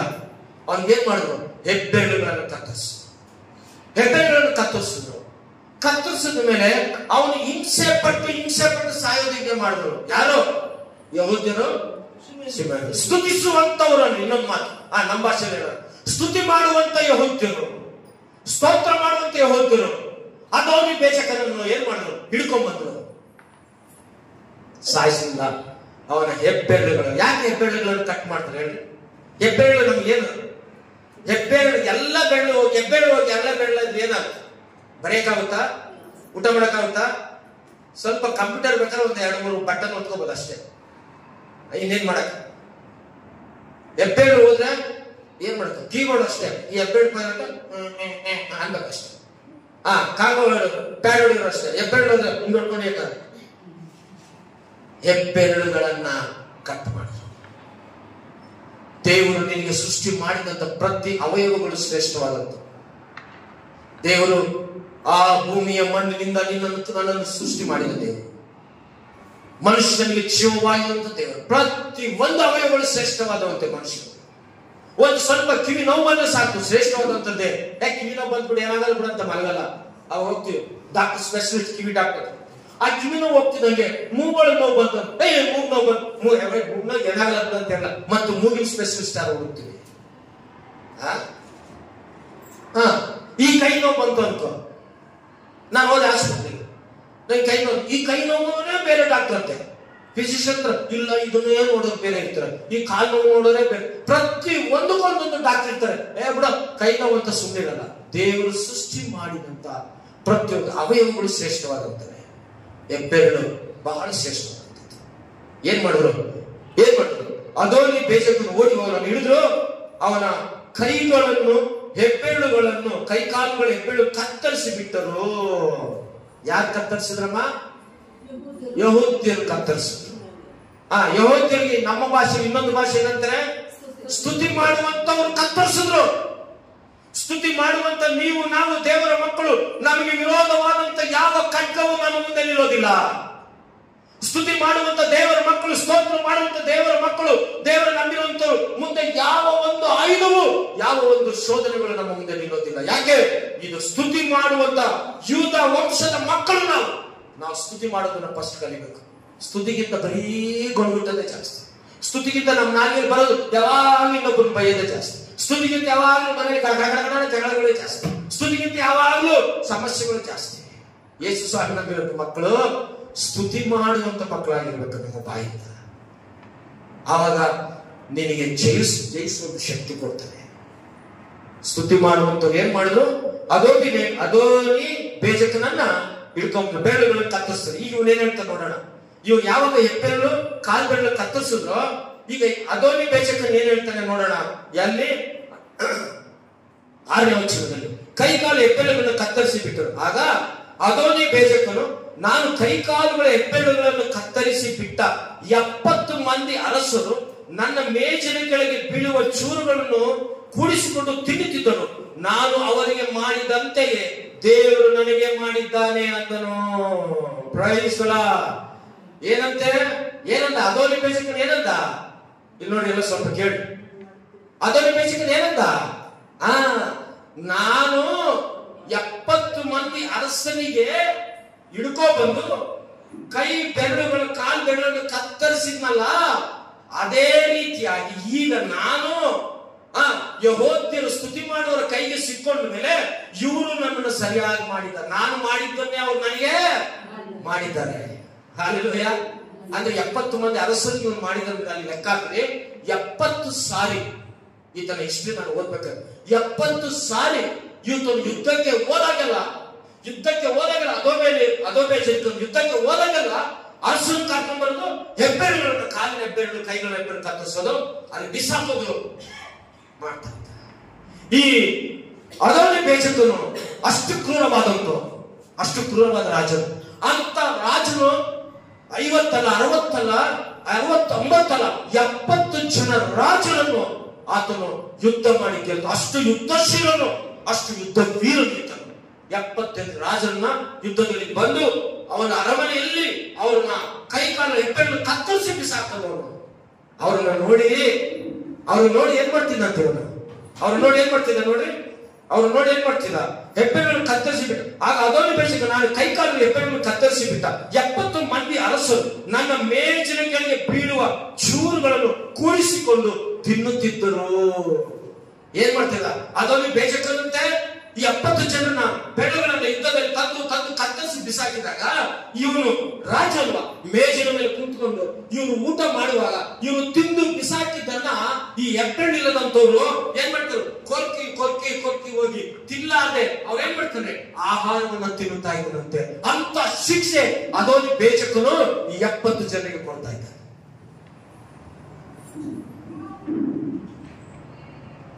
ಅಂತ ಶೂರನಾದ ರಾಜನ 70 ಜನ ಅರಸರನ್ನು ಮುಂದೆ ಸೋಲಿಲ್ಲ. ಎಂತ ಶಿಕ್ಷೆ ಅವರಿಗೆ. ಮಹಾರಾಜ ಬೆರಳನ್ನು ಕತ್ತರಿಸಿ ಇನ್ನೊಬ್ಬ ರಾಜನು ತಿಂದು ಬಿಸಾಕಿದ್ದನ್ನ ಇವ್ರು ಏನ್ ಮಾಡ್ತಾರೆ, ಹೆಬ್ಬೆರಳು ರಕ್ತ ಹೋಗ್ತಿದ್ರೆ ಅದನ್ನ ಹುಡುಕೊಂಡು ನಾಲಿಗೆಯಿಂದ ತಗೊಂಡು ತಿಂತಾ ಇರುವಂತ ಪರಿಸ್ಥಿತಿಗೆ ತಂದವನ್ನ ಬೈಬಲ್ ಅಲ್ಲಿ ಇನ್ನೊಬ್ರು ಮೇಜಿನ ಕೆಳಗೆ ಬಿದ್ದಂತ ಆಹಾರವನ್ನು ತಿಂತಿದ್ದಂತ ಒಬ್ಬರು ಇದ್ರು. ಹೊಸ ಒಡಂಬಡಿಕೆಯಲ್ಲಿ ಯಾರು ಹೇಳ್ತೀರಾ? ಲಾಜರ್. ಧನವಂತನು, ಶ್ರೀಮಂತನಾದವನು ಒಳ್ಳೆ ನಾರು ಬಟ್ಟೆಗಳನ್ನು ಧರಿಸಿಕೊಂಡು ಅವನು ಊಟ ಮಾಡುವಾಗ ಕುರುಪುಳ್ಳಿ ರೋಗವುಳ್ಳಂತ ಬಲಹೀನಂತ ಲಾಜರನ್ನು, ಬಡ ಲಾಜರನ್ನು ಏನ್ ಮಾಡ್ತಿದ್ದ, ಆತನ ಮೇಜಿನ ಕೆಳಗೆ ಕುತ್ಕೊಂಡು ಏನ್ ಮಾಡ್ತಿದ್ದ, ಆ ಧನವಂತನ ಕೇಳಿದ, ಅಪ್ಪ ನನಗೆ ಏನಾದ್ರು ಕೊಡಂದ್ರೆ ಕೆಳಗೆ ಬಿದ್ದಿದವಲ್ಲ ಅದು ಆಸ್ಕೊಂಡು ತಿನ್ನು ಅಂತಿದ್ದ. ಯಾರು? ಧನವಂತನಾದಂತವನು. ಅಷ್ಟು ಕ್ರೂರವಾದಂತವನು. ಪಾಪ ಅವನು ತಿನ್ನೋದ್ರಲ್ಲಿ ಒಂದು ದೋಷವನ್ನು ಕೊಟ್ಟು ನಾನು ಹೊಟ್ಟೆ ತುಂಬುತ್ತಿತ್ತು, ಅವನು ತಿನ್ನೋದ್ರಲ್ಲಿ ಒಂದು ಮುದ್ದೆ ಕೊಟ್ಟು ಹೊಟ್ಟೆ ತುಂಬುತ್ತಿತ್ತು. ಇವನು ಎಂತ ಕ್ರೂರವಾದಂತ ಧನವಂತನಂದ್ರೆ ಅವನು ತಿಂದು ಬಿಸಾಕಿದ ತಿಂದು ಬಿಸಾಕಿದನ್ನ ಕೆಳಗಿದ್ದಂತ ಲಾಜರ್ನ, ಭಿಕ್ಷಗಾರ ಲಾಜರ್ನ ತಿಂತಾ ಇದ್ದ. ಹೊಸ ಒಡಂಬಡಿಕೆಯನ್ನು ನೋಡ್ತೇವೆ. ಹೊಸ ಒಡಂಬಡಿಕೆಯನ್ನು ಗಮನಿಸ್ಬೇಕಾದ್ರೆ ಲೂಕನ ಬರೆದ ಸುವಾರ್ತೆಯನ್ನು ಗಮನಿಸ್ತೇವೆ. ಪ್ರೇರೆ ಲೂಕನ ಬರೆದ ಸುವಾರ್ತೆ ನಮ್ಗೆ ಓದಕ್ಕೆ ಟೈಮ್ ಇಲ್ಲ, ನಿಮ್ಗೆಲ್ಲರೂ ಗೊತ್ತಿಲ್ಲ. ಆವಾಗ ಏನಾಯ್ತು, ಬಿಸಾಕಿದ್ದು ತಿಂತಿದ್ದಂತ ಲಾಜರ್ ಏನಾಯ್ತು, ಇಬ್ರು ಸತ್ತೋದ್ರು. ಯಾರಾದ್ರು? ಧನವಂತರು ಸತ್ತೋದ್ರು, ಲಾಜರ್ ಸತ್ತು. ಧನವಂತನು ಸತ್ತೋದಾಗ ಏನು, ಬಹಳ ವಿಜೃಂಭಣೆ ತಗೊಂಡು, ಪಿಪಿಗಳು ತಗೊಂಡು, ಊದ್ಕೊಂಡು, ಪಟಾಕಿಗಳು ನೋಡ್ಕೊಂಡು ಅವ್ನು ತಗೊಂಡೋಗಿ ಏನ್ ಮಾಡಿದ್ರು, ಅವನ ಶರೀರ ಸಮಾಧಿ ಮಾಡಿದ್ರು. ಲಾಜರ್ ಸತ್ತಾಗ ಬಡವ ಯಾರಿಲ್ಲ ಪಾಪ ಆತನಿಗೆ. ಆತನ ತಗೊಂಡು ಸಮಾಧಿಗೆ ಆತನಿಗೆ ಯಾರು ಬಂದು ಕರ್ಕೊಂಡೋದ್ರು? ದೇವದೂತರು ಬಂದರು. ದೇವದೂತರು, ಪರಲೋಕದ ದೂತರು ಲಾಜರ್. ಯಾಕೆ? ಆತನು ದೇವರಲ್ಲಿ ಬಡವನಾದ ನಂಬಿಗಸ್ತನಾಗಿದ್ದ, ಬಡವನಾಗಿದ್ದು ದೇವರನ್ನು ಮಹಿಮೆಪಡಿಸ್ತಾ ಇದ್ದ, ಬಡವನಾಗಿದ್ದು ದೇವರ ಮೇಲೆ ಅಷ್ಟು ಪ್ರೀತಿ ಇತ್ತು, ಬಡವನಾಗಿದ್ದು ದೇವರನ್ನ ಅಷ್ಟು ಇಷ್ಟಪಡ್ತಾ ಇದ್ದ. ಧನವಂತನಿಗೆ ದುಡ್ಡಿದ್ರೆ ದೇವರು ಕಣ್ಣು ಕಾಣಲ್ಲಂತ್ರಿ. ಧನವಂತನಿಗೆ ಎಲ್ಲ ಸುಖ ಭೋಗಗಳು ಇರೋದ್ರಿಂದ ಅವನಿಗೆ ದೇವರಂದ್ರೆ ಕಣ್ ಕಾಣಲ್ಲ, ಸ್ತುತಿ ಅಂದ್ರೆ ಕಣ್ ಕಾಣಲ್ಲ, ಚರ್ಚ್ ಅಂದ್ರೆ ಕಣ್ ಕಾಣಲ್ಲ. ಅವನಿಗೆಲ್ಲ ಸುಖ ಭೋಗದಲ್ಲಿ ಇರ್ತಾನೆ. ಅವನಿಗೆ ಬೈಬಲ್ ಅಂದ್ರೆ ಮನೆಯಲ್ಲಿ ಕಣ್ ಕಾಣಲ್ಲ. ಅವನಿಗೆಲ್ಲ ಸುಖ ಭೋಗದಲ್ಲಿ ಇರ್ತಾನೆ. ಅವನಿಗೆ ದೇವರ ಸೇವಕನಂದ್ರೆ ಅವನಿಗೆ ಕಣ್ ಕಾಣಲ್ಲ. ಅವನೆಲ್ಲ ಸುಖ ಭೋಗದಲ್ಲಿ ಇರ್ತಾನೆ ಧನವಂತನು. ಅವನಿಗೆ ದೇವರ ಭಯ ಅಂದ್ರೆ ಅವನಿಗಿರಲ್ಲ. ಅವನೇನ್ ಮಾಡ್ತಾನೆ, ಅವನು ಇಷ್ಟ ಬಂದಿಗೆ ಜೀವಿಸ್ತಾ ಇರ್ತಾನೆ. ಅದೇ ಬಡವನಾದ್ರೆ ಹಗಲು ರಾತ್ರಿ ಅವನು ಹೊಟ್ಟೆ ಇಟ್ಟಿಲ್ಲ ಅಂದ್ರೆ ದೇವರೇ ನನಗೆ ಊಟ ಕೊಡು ಅಂತ ಕೇಳ್ತಾನೆ. ಅದೇ ಬಡವನಾದ್ರೆ, ಅಪ್ಪ ನನಗೆ ಬರಬಾರ್ದು, ರೋಗ ಬಂದಿದೆ, ನನಗೆ ಔಷಧಿಗೆ ದುಡ್ಡಿಲ್ಲ, ನೀನ್ ನನಗೆ ಶಕ್ತಿ ಕೊಡಪ್ಪ ಅಂತ ಪ್ರಾರ್ಥನೆ ಮಾಡ್ತಾನೆ. ಇಬ್ರು ಸತ್ತೋದು. ಧನವಂತನು ಎಲ್ಲಿಗೆ ಹೋದ ಗೊತ್ತಾ? ನಿತ್ಯ ನಾಶನ ನರಕ ಅಗ್ನಿಗಂಧಕ್ಕೆ ಹೋದ. ಅವನ ದುಡ್ಡಿಲ್ಲ ಪರಲೋಕ ಕೊಂಡ್ಕೊಳಕ್ ಆಗ್ಲಿಲ್ಲ. ಅವನ ದುಡ್ಡಿಂದ ಯೇಸು ಸ್ವಾಮಿನ ಕೊಂಡ್ಕೊಳಕ್ ಆಗ್ಲಿಲ್ಲ. ಅವನು ಕೋಟಾಧೀಶ್ವರ, ಎಲ್ಲ ಇದೆ. ಅವನ ದುಡ್ಡಿಂದ ರಕ್ಷಣೆ ಹೊಂದ್ಕೊಳ್ಳೋಕೆ ಅವನಿಗೆ ಸಾಧ್ಯ ಆಗಿಲ್ಲ. ಅವನ ದುಡ್ಡಿಂದ ಮಾರ್ಪಡಿಸೋದಕ್ಕೆ ಸಾಧ್ಯ ಆಗಿಲ್ಲ. ಈ ಲೋಕದಲ್ಲಿ ಮಾತ್ರ ಅವನು ಧನವಂತನ ಕುಂತ್ಕೊಂಡು ಬಡವನಿಗೆ ತಗಲು ಬಿಸಾಕ್ತಾ ಇದ್ದ ಅಷ್ಟೇ. ಸತ್ತ ಮೇಲೆ ಎಲ್ಲಿಗೋದ? ಪಾತಾಳಕ್ಕೆ ಹೋದ. ನಿತ್ಯ ನಾಶ ಹೆಂಗಿದೆ? ಅಗ್ನಿಗಂಧಕ ಪಾತಾಳ. ಅಲ್ಲಿ ಹುಳ ಸಾಯುವುದಿಲ್ಲ, ಅಗ್ನಿ ಆಡುವುದಿಲ್ಲ. ಒಬ್ಬ ಮನುಷ್ಯ ಅವನು ಬಾಯಿ ಬಡ್ಕೊಂತ ಇರ್ತಾನೆ, ಅಪ್ಪ ನನಗೆ ಈ ನರಕನ್ನು ತಪ್ಪಿಸು, ಈ ಅಗ್ನಿಯನ್ನು ತಪ್ಪಿಸು ಅಂತ ಬಾಯಿ ಬಡ್ಕೊಂತ ಇರ್ತಾನೆ. ಅವಾಗ ಸಾಧ್ಯ ಇಲ್ಲ. ನೀನು ಬದುಕಿದ್ದಾಗಲೇ, ನೀನು ಚೆನ್ನಾಗಿದ್ದಾಗಲೇ, ನೀನು ದುಡ್ಡಿದ್ದಾಗಲೇ, ನೀನು ಆರೋಗ್ಯ ಇದ್ದಾಗಲೇ ಯೇಸು ಕ್ರಿಸ್ತ ನಿನ್ನ ಸ್ವಂತ ರಕ್ಷಣೆ ಅಂಗೀಕರಿಸ್ಕೋ. ಯೇಸು ನಿನ್ನ ಮನಸ್ಸಿಡು, ಬೈಬಲ್ ಓದು. ನೀನು ಯೇಸು ನಂಬಿಕೊಂಡ್ರೆ ನೀನು ಕರ್ತನು ಖಂಡಿತವಾಗಿಯೂ ನೀನು ಈ ಲೋಕದಲ್ಲಿ ಒಂದು ದಿನ ಸಾಯಲೇಬೇಕು. ನೀನು ಪರಲೋಕಕ್ಕೆ ಹೋಗ್ತೀಯ. ಯೇಸುವಿಗೆ ನಿನ್ನ ಹೃದಯವನ್ನು ಕೂಡ, ಅಪ್ಪ ನೀ ಪಾಪವನ್ನು ಕ್ಷಮಿಸು, ಪ್ರತಿದಿನ ವಾಕ್ಯ ಓದ್ತೀನಿ. ಖಂಡಿತ ದೇವರು, ಪರಿಶುದ್ಧಾತ್ಮ ದೇವರು ನಿಮ್ಮನ್ನು ಕಾಪಾಡ್ತಾನೆ. ನೀನು ಖಂಡಿತವಾಗಿ ಪರಲೋಕ ಸಂಪಾದಿಸುವಂತೆ ನಿನ್ನ ಹೆಸರು ಜೀವ ಗ್ರಂಥದಲ್ಲಿ ಬರೆಯಲ್ಪಡ್ತದೆ. ನೀನು ಯೇಸುವನ್ನು ನಂಬುವುದಾದರೆ. ಧನವಂತನಿಗೆ ಎಷ್ಟು ಅವಕಾಶ ಕೊಟ್ಟು ನಂಬಲಿಲ್ಲ. ನಿತ್ಯ ನಾಶ ನರಕಕ್ಕೆ ಹೋದ. ಬಡವ ಎಲ್ಲಿವರು ಲಾಜರ್. ಲಾಜರ್ ನಿಲ್ಗೋ ಪರಲೋಕಕ್ಕೆ ಹೋದ, ದೇವದೂತ ಕರ್ಕೊಂಡು ದೇವರ ಮಕ್ಕಳೇ. ಅದೇ ರೀತಿಯಾಗಿ ಇಲ್ಲಿ ನಾವು ಗಮನಿಸುವಂತ ವಿಷಯ, ನಾವು ನೋಡ್ತಾ ಇರೋ ಒಂದು ವಿಷಯ ಅಂದ್ರೆ ಇಲ್ಲೂ ಸಹ ಬಂದಂತ ವಿಷಯ, ಅದೋನಿ ಬೇಜಕನು ಸಹ ಏನಾಯ್ತು ಅಂದ್ರೆ ಈತನಿಗೆಲ್ಲ ಬೇಕಾದಷ್ಟು ಹಣ ಆಸ್ತಿ ಅರ್ಪಿಸ್ತಿದೆ. 70 ರಾಜರನ್ನ ತಂದ. ದೇವರ ಭಯದ ಕ್ರೂರವಾದಂತವನು, ಇವನಿಗೆ ಮಾರು ಮನಸ್ಸಿಲ್ಲ. ಕರ್ಕೊಂಡವ್ರು ಹೆಬ್ಬೆಳ್ಳನ್ನು ಕತ್ತರಿಸ್ತ. ದೇವರು ನೋಡಿ ಇವನಿಗೆ ಮಾರು ಮನಸ್ಸು ಬರಲ್ಲ. ಇವನು ಬಿತ್ತಿದ್ದೆ ಇವನು ಕುಯ್ಬೇಕು.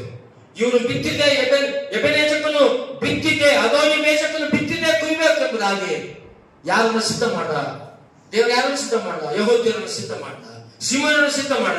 ಅವನನ್ನು ಹಿಡ್ಕೊಂಡ್ರು ಹೆಬ್ಬೆಳ್ಳನ್ನು ಕತ್ತರಿಸಿದ್ರು. ಅವನು ಹೇಳ್ತೇನೆ, ನಾನು 70 ಜನಕ್ಕೆ ಈ ಗತಿ ಮಾಡಿದ್ನಲ್ಲ, ಅದೇ ಗತಿ ಈಗ ದೇವ್ರು ನನಗೆ ಕೊಟ್ಟಿದ್ದಾನೆ.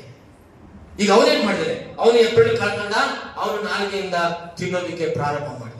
ಅದಕ್ಕೆ ಅವನು ಹೇಳ್ತಾ ಇದ್ದಾನೆ, ಅವನು ಈ ದುರ್ಗತಿಯನ್ನು ನೋಡ್ತಾ ಇರುವಾಗ ಏನಾಯ್ತು ಅಂದ್ರೆ ಅವನಿಗೆ ಬಂದಂತ ಈ ಗತಿ, ಭಯಂಕರವಾದ ಗತಿ ಏನು, ಈ ಮೆಣಸಿನಕಾಯಿ ಚುರುಗಳನ್ನು ಕುಡಿಸಿ ತಿನ್ನುತ್ತಿದ್ದರು, ನಾನು ಅವರಿಗೆ ಮಾಡಿದಂತೆಯೇ ದೇವರು ನನಗೆ ಮಾಡಿದ್ದಾನೆ ಅಂದರು. ಅವನನ್ನು ಯೆರೂಸಲೇಮಿಗೆ ತೆಗೆದುಕೊಂಡು ಬರಲು ಅಲ್ಲಿ ಸತ್ತು ಹೋದನು. ಯಾರು? ಅದೋನಿ ಬೇಜಕನು ಸತ್ತೋದ. ಅಷ್ಟು ಕ್ರೂರವಾದ ಹಿಂಸೆ ಕೊಟ್ಟರು ಯೆಹೂದ್ಯರು ಸ್ತುತಿಸುವಂತವ್ರು. ಯಾಕೆ ಹೇಳ್ತೀನಿ ಕೇಳಿ, ದೇವರು ಇವನು ಅನೇಕ ಅವಕಾಶ ಕೊಟ್ಟ. ಇವನು ಬಹಳ ದೊಡ್ಡ ರಾಜ, ಬೇಕಾದಷ್ಟಿತ್ತು. 70 ಜನ ಸಾಯಿಸಿದಾಗೆ ಯೆಹೂದ್ಯರನ್ನು ಸಾಯಿಸ್ಬೋದು ಅನ್ಕೊಂಡ. ಯೆಹೂದ್ಯರು ಸಾಯಿಸೋದಕ್ಕೆ ಅಷ್ಟು ಸುಲಭ ಅಲ್ಲ. ಅವ್ರಿಗೆ ಇನ್ನೊಂದು ಹೆಸರು ಹೇಳಿದೆ ನಾನು, ಸ್ತುತಿಸುವಂತವ್ರು, ದೇವರನ್ನು ಗಣಪಡಿಸುವಂತವ್ರು ಯೆಹೂದ್ಯರು. ಅವರು ಸ್ತುತಿ ಮಾಡಿದ್ರೆ ಸಾಕು ಕೋಟೆಗಳು ಉರುಳಿ ಹೋಗ್ತವೆ. ಅವರು ಸ್ತುತಿ ಮಾಡಿದ್ರೆ ಸಾಕು ಯುದ್ಧದಲ್ಲಿ ಗೆಲ್ತಾರೆ. ಅವರು ಸ್ತುತಿ ಮಾಡಿದ್ರೆ ಸಾಕು ಇಂಥ ಅದೋಬೆ ಜಗತ್ತಂತವ್ರು 1000 ಜನರನ್ನು ಸಾಯಿಸ್ತಾರೆ. ಯಾಕೆ? ಅವರ ಪಕ್ಷದಲ್ಲಿ ಯಾರಿದ್ದಾರೆ? ದೇವರಿದ್ದಾರೆ. ಯೂದರ ಪಕ್ಷದಲ್ಲಿ ಯಾರು? ದೇವರಿದ್ದಾರೆ. ಅದಕ್ಕೆ ಕಾನಾನ್ ದೇಶವನ್ನು ನಾನು ಯೆಹೋವನಿಗೆ ಕೊಟ್ಟಿದ್ದೇನೆ ಆಮೇಲೆ ಅಂತ ಹೇಳಿದ್ದಾನೆ. ಅದಕ್ಕೋಸ್ಕರ ಅವರ ಪಕ್ಷದ ದೇವರಿದ್ದಾನೆ. ಈ ಅದೋನಿ ಬೇಜಕನ್ನು ಏನು ಮಾಡಕ್ ಸಾಧ್ಯ ಆಗಲಿಲ್ಲ, ಏನು ಮಾಡಕ್ಕೂ ಆಗಲಿಲ್ಲ. ಅವನಿಗೂ ಸಹ ಏನಾಯ್ತು, ಅವನನ್ನು ಸಹ ಏನ್ ಮಾಡಿದ್ರು? ಬೆರಳುಗಳನ್ನು ಕತ್ತರಿಸಿದ್ರು. ಬೆರಳನ್ನು ಕತ್ತರಿಸಿದಂತ ಅವನನ್ನ ಕೊನೆಗೆ ಅವನೇನ್ ಮಾಡಿದ್ರು? ಯೆರೂಸಲೇಮಿಗೆ ಅವನು ಓಡಿಸ್ಕೊಂಡು ಅವನನ್ನು ಸಾಯಿಸಿದ್ರು. ಎಷ್ಟು ಜನ ಸಾಯಿಸಿದ? ಅವನೊಬ್ಬ ರಾಜ 70 ಜನ ಸಾಯಿಸಿದ. ಇವ್ರನ್ನ ಸಾಯಿಸಕ್ ಆಯ್ತಾ? ಆಗ್ಲಿ. ದೇವ್ರ ಮಕ್ಕಳನ್ನು ಏನು ಮಾಡಕ್ ಆಗ್ಲಿಲ್ಲ. ಯಾಕೆ? ಅವ್ರ ಪಕ್ಷದ ದೇವರಿದ್ದ. ಇವತ್ತು ನಿನ್ನ ಪಕ್ಷದಲ್ಲಿ, ನಿಮ್ಮೆಲ್ಲರ ಪಕ್ಷದಲ್ಲಿ ನೀವು ತಿಳ್ಕೊಂಡಿರ್ಬೋದು, ನಿಮ್ಗೆ ವಿರೋಧವಾಗಿದ್ದಂತ ಖಡ್ಗ ಯಾವುದು ನಿಮ್ಮ ಮುಂದೆ ನಿಲ್ಲುತ್ತ. ನಿಮ್ಗೆ ಯಾರೇ ವಿರೋಧವಾಗಿರ್ಬೋದು. ನಿಮ್ಗೊಂದು ರೋಗ ವಿರೋಧವಾಗಿದ್ಯಾ, ನಿಮಗೆ ಸಾಲ ವಿರೋಧವಾಗಿದೆಯಾ, ನಿನ್ನ ಹೆಂಡತಿ ನಿನ್ ವಿರೋಧವಾಗಿದ್ದಾಳ, ನಿನ್ನ ಗಂಡ ನಿನ್ ವಿರೋಧವಾಗಿದ್ದಾರ, ನಿನ್ನ ಬಂಧು ಬಳಗ ನಿನ್ ವಿರೋಧವಾಗಿದ್ದಾರ, ನೀನು ವಿರೋಧ ಬೇಕಾಗಿಲ್ಲ. ಹಲ್ಲೆಲೂಯಾ. ಯಾಕೆ? ನೀನು ಸ್ತುತಿಸುವಂತ ಮಗನಾಗಿದ್ರೆ, ನೀನು ಸ್ತುತಿಸುವಂತ ಮಗಳಾಗಿದ್ರೆ, ನಿನಗೆ ವಿರೋಧವಾದಂತ ನಿನ್ನ ಪದೇ ನಿನ್ನನ್ನು ಹಿಂಸಿಸುವಂತವ್ರು, ಪದೇ ನಿನ್ನ ಕಣ್ಣೀರಿಸುವಂತವ್ರು, ಪದೇ ನಿನಗೆ ಬಾಧೆಪಡಿಸುವಂತವ್ರು, ಪದೇ ದೇವರ ವಾಕ್ಯ ಗೊತ್ತಿದ್ದು ನಿನ್ನ ಜೀವಿತಕ್ಕೆ ಆಟವಾಡುವಂತವ್ರು, ಅವರು ನಿನ್ನ ಮುಂದೆ ನಿಲ್ಲೋದಕ್ಕೆ ಸಾಧ್ಯ ಇಲ್ಲ. ಯಾಕೆ? ನೀನು ಸ್ತುತಿಸುವಂತ ಮಗಳಾಗಿರೋ, ನೀನು ಸ್ತುತಿಸುವಂತ ಮಗನಾಗಿರೋ, ನಿನ್ನ ಜೀವಿತವನ್ನು ದೇವರು ಬದಲಾವಣೆ ಮಾಡ್ತಾರೆ. ಅವ್ರು ನಿಮ್ಗೆ ಎಷ್ಟೇ ಜನ ಹಿಂಸೆ ಕೊಟ್ಟಿರ್ಬೋದು, ಅವ್ರು ಎಷ್ಟೇ ತೊಂದರೆ ಕೊಟ್ಟಿರ್ಬೋದು, ಅಯ್ಯೋ ಇವರಿಂದ ನಾನು ಬಿಡಿಸ್ಕೊಳಕ್ಕಾಗಲ್ಲ, ಇವರಿಂದ ನನಗೆ ಅಸಾಧ್ಯ, ಇವರಿಂದ ನನ್ಗೆ ಕಷ್ಟ ಆಗುತ್ತೆ, ಇವರಿಂದ ನಾನು ಏನ್ ಮಾಡ್ಬೇಕು ಅಂತ ನೀನು ಎದುರಬೇಕಾಗಿಲ್ಲ. 70 ಜನರನ್ನು ಸಾಯಿಸಿದಂತ ಅದೊಬ್ಬ ದೇಶಕ್ಕನ್ನೇ ದೇವರು ಬಿಡ್ಲಿಲ್ಲ. ನಾವು ಈ ಭೂಲೋಕದ ಮನುಷ್ಯರು ಯಾವ ಲೆಕ್ಕವೇ? ನೀನು ಸ್ತುತಿಸಿದ್ರೆ ಎಂತ ದುಷ್ಟ ಶಕ್ತಿಗಳು ಸಹ ಅಲ್ಲಿಂದ ಓಡೋಗ್ತವೆ. ನೀನು ಸ್ತುತಿಸಿದ್ರೆ ನೀನು ವಿರೋಧವಾದಂತ ಯಾವ ಶತ್ರುವಾಗ್ಲಿ ಅವರು ನಿನ್ನನ್ನು ಬಿಟ್ಟು ಹೋಗ್ತಾರೆ. ನೀನು ದೇವರಿಗೆ ಸ್ತುತಿಸುವಂತ ಮಗಳಾದ್ರೆ ನಿನ್ನ ಮನೆಯಲ್ಲಿರುವಂತ ನಿನ್ನ ಮಕ್ಕಳು ಬದಲಾವಣೆ ಆಗ್ತಾರೆ.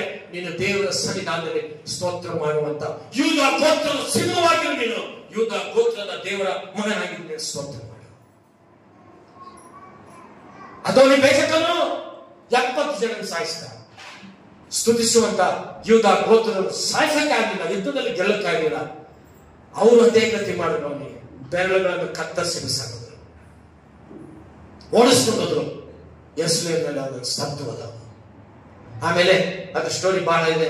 ಆಮೇಲೆ ಏನಾಯ್ತು ಅಂದ್ರೆ ದೇವರು ಅವ್ರು ಎಲ್ಲಿ ಹೋದ್ರು ಯುದ್ಧ ಬಂತು. ಕಾಲೇಬ ಮಗಳನ್ನ ಒತ್ತೇರಿ ಕೊಟ್ಟು ಮದುವೆ ಮಾಡಿದ್ರು. ಅವನು ಸ್ವಲ್ಪ ದಿನ ಲೀಡರ್ ಆದ. ಅವಾಗ ದೇಶವನ್ನೆಲ್ಲ ಸ್ವಾಧೀನ ಮಾಡ್ಕೊಂಡ್ರು. ಆಮೇಲೆ ಆಯ್ತು. ನಾನು ಈ ವಾಕ್ಯ ಮುಗಿಸ್ಕಿಂತ ಮುಂಚೆ ದೇವರ ಮಕ್ಕಳು, ಇವತ್ತು ನಮ್ಮ ಜೀವಿತದಲ್ಲಿ ನಾವು ತಿಳ್ಕೊಂಡಿರ್ಬೋದು, ನಾವು ಏನನ್ನ ಬಿತ್ತುತ್ತೇವೋ ಅದನ್ನೇ ನಾವು ಕೊಯ್ತೇವೆ. ಅದಕ್ಕೆ ಅಧೋಬೇಜಕನು ಹೇಳಿದ್ದು ಏನ್ ಹೇಳ್ದ? ನಾನು ಏನು ಮಾಡಿದ್ದೀನೋ ಅದನ್ನೇ ದೇವರು ನನಗೆ ಮಾಡಿದ್ದಾನೆ. ನೀನು ಒಳ್ಳೆಯದನ್ನು ಬಿತ್ತುತ್ತೀಯ, ನೀನು ಒಳ್ಳೆಯದನ್ನೇ ಕೊಯ್ತೀಯ. ನೀನು ಯಾವಾಗಲೂ ಕೀಡನ್ನು ಬಿತ್ತುತ್ತೀಯ, ನೀನು ಕೀಡನ್ನೇ ಕೊಯ್ತೀಯ. ನೀನು ಯಾವಾಗಲೂ ಕೋಪವನ್ನೇ ಬಿತ್ತುತ್ತೀಯ, ನೀನು ಕೋಪದಿಂದಲೇ ಬರಬಾರ್ದು ರೋಗಗಳು, ಸಮಸ್ಯೆಗಳು, ಶೋಧನೆಗಳು, ಚಿಂತೆಗಳು, ಸಮಸ್ಯೆಗಳು ಬರ್ತಾರೆ. ನೀನು ಯಾವಾಗಲೂ ಬರೀ ಅಸೂಯೆಯನ್ನು ಬಿತ್ತುತ್ತೀಯ, ನೀನು ಯಾವಾಗಲೂ ನೀನು ಅಸೂಯೆಯಿಂದಲೇ ನಿನ್ನ ಜೀವಿತವೇ ಕುಗ್ಗಿ ಹೋಗ್ತಾ ಇರುತ್ತೆ. ಏನು ಬಿತ್ತುತ್ತೀಯ ಅದನ್ನೇ ಕುಯ್ತೀಯ. ನೀನು ಜೋಳ ಬಿತ್ತಿದ್ರೆ ಜೋಳನೇ ಕುಯ್ಯೋದು ನೀನು ಹೊಲದಲ್ಲಿ, ರಾಗಿ ಬಿತ್ತಿದ್ರೆ ರಾಗಿನ ಕುಯ್ಯೋದು ನೀನು ಹೊಲದಲ್ಲಿ, ಬೇರೇನು ಕುಯ್ಯಲ್ಲ.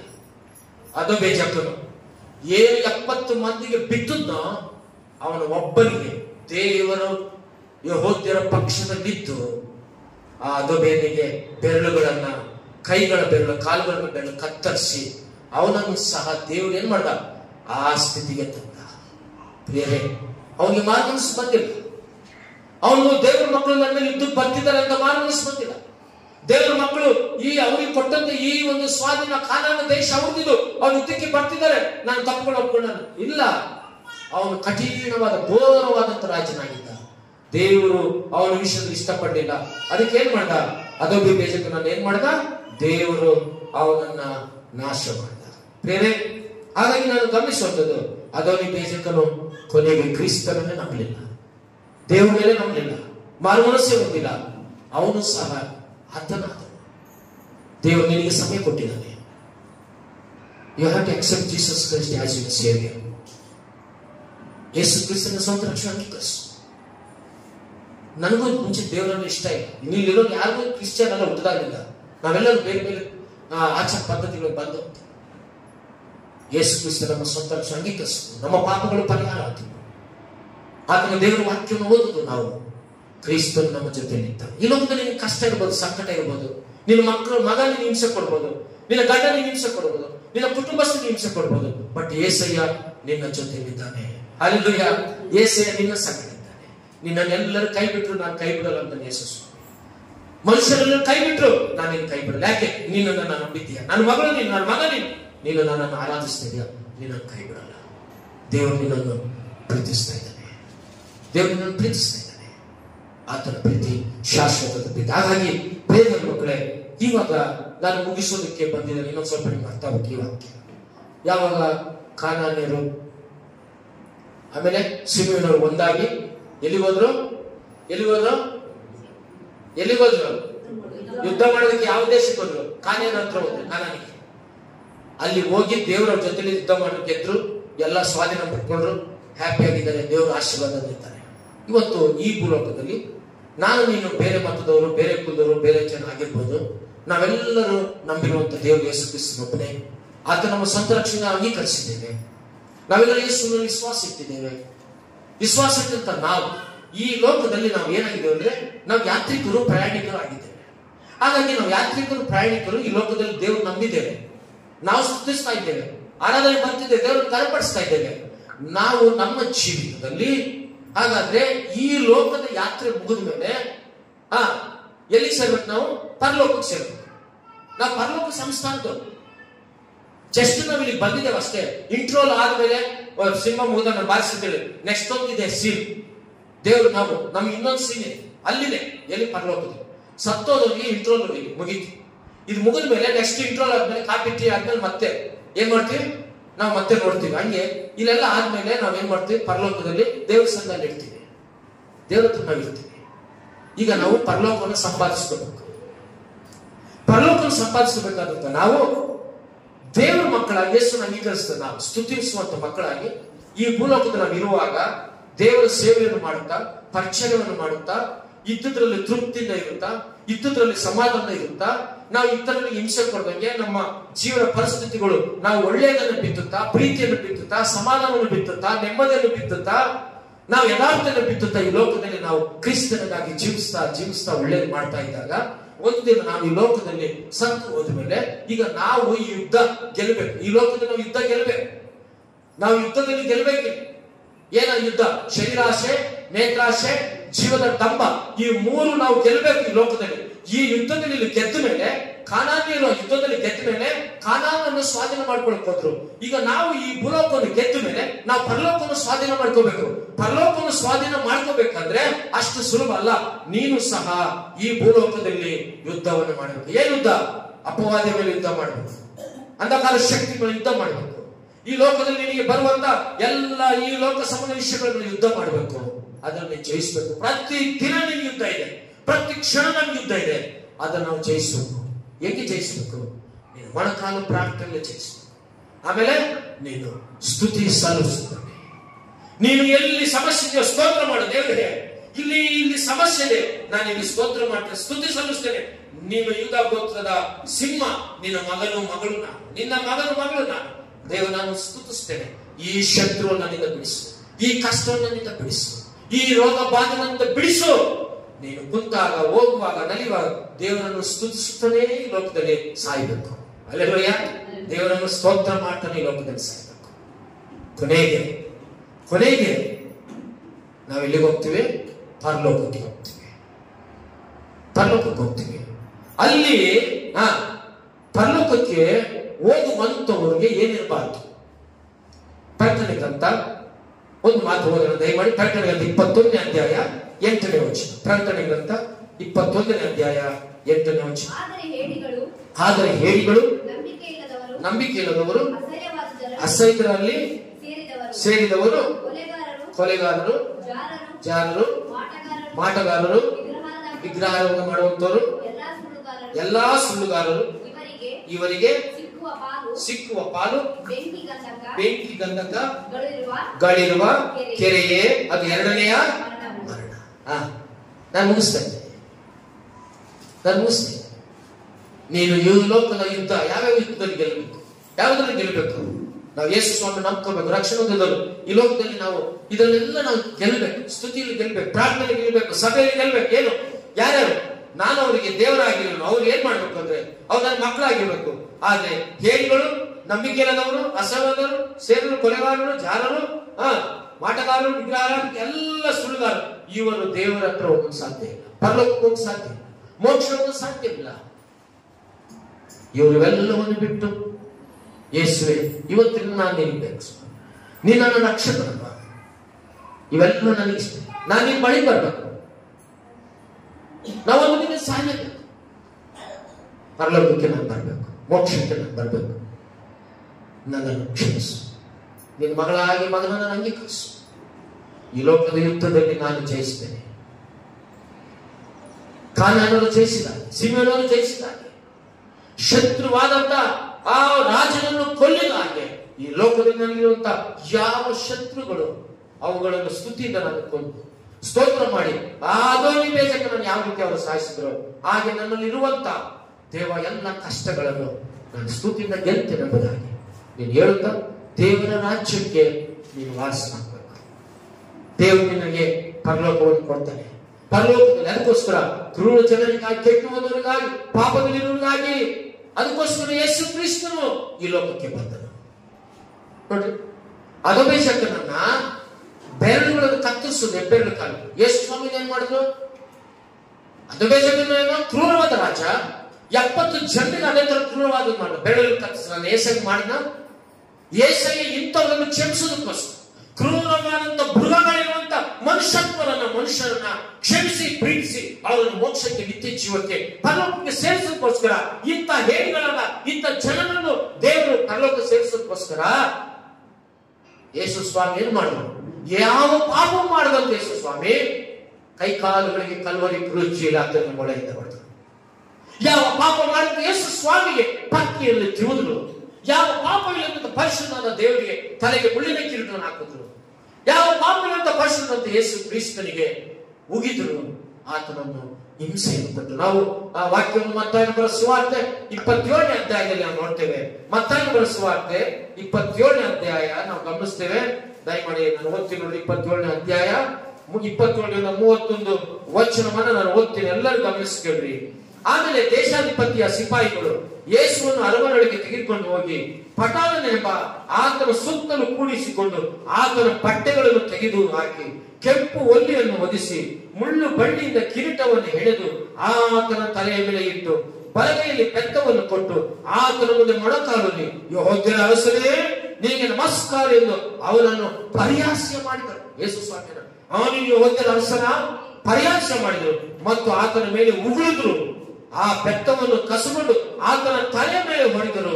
ಹೀಗೆ ಆತನನ್ನು ಪರಿಹಾಸ ಮಾಡಿದ ಮೇಲೆ ಆ ಒಲೆಯನ್ನು ತೆಗೆದು ಆತನ ಬಟ್ಟೆಗಳನ್ನು ಹೊದಿಸಿ ಆತನ ಶಿಲುಬೆಗೆ ಹಾಕುವುದಕ್ಕೆ ತೆಗೆದುಕೊಂಡು ಹೋದರು. ಎಂತಹ ದೇವರು ನಮ್ಮ ದೇವರು, ಎಂತಹ ರಕ್ಷಕನು ನನ್ನ ರಕ್ಷಕನು.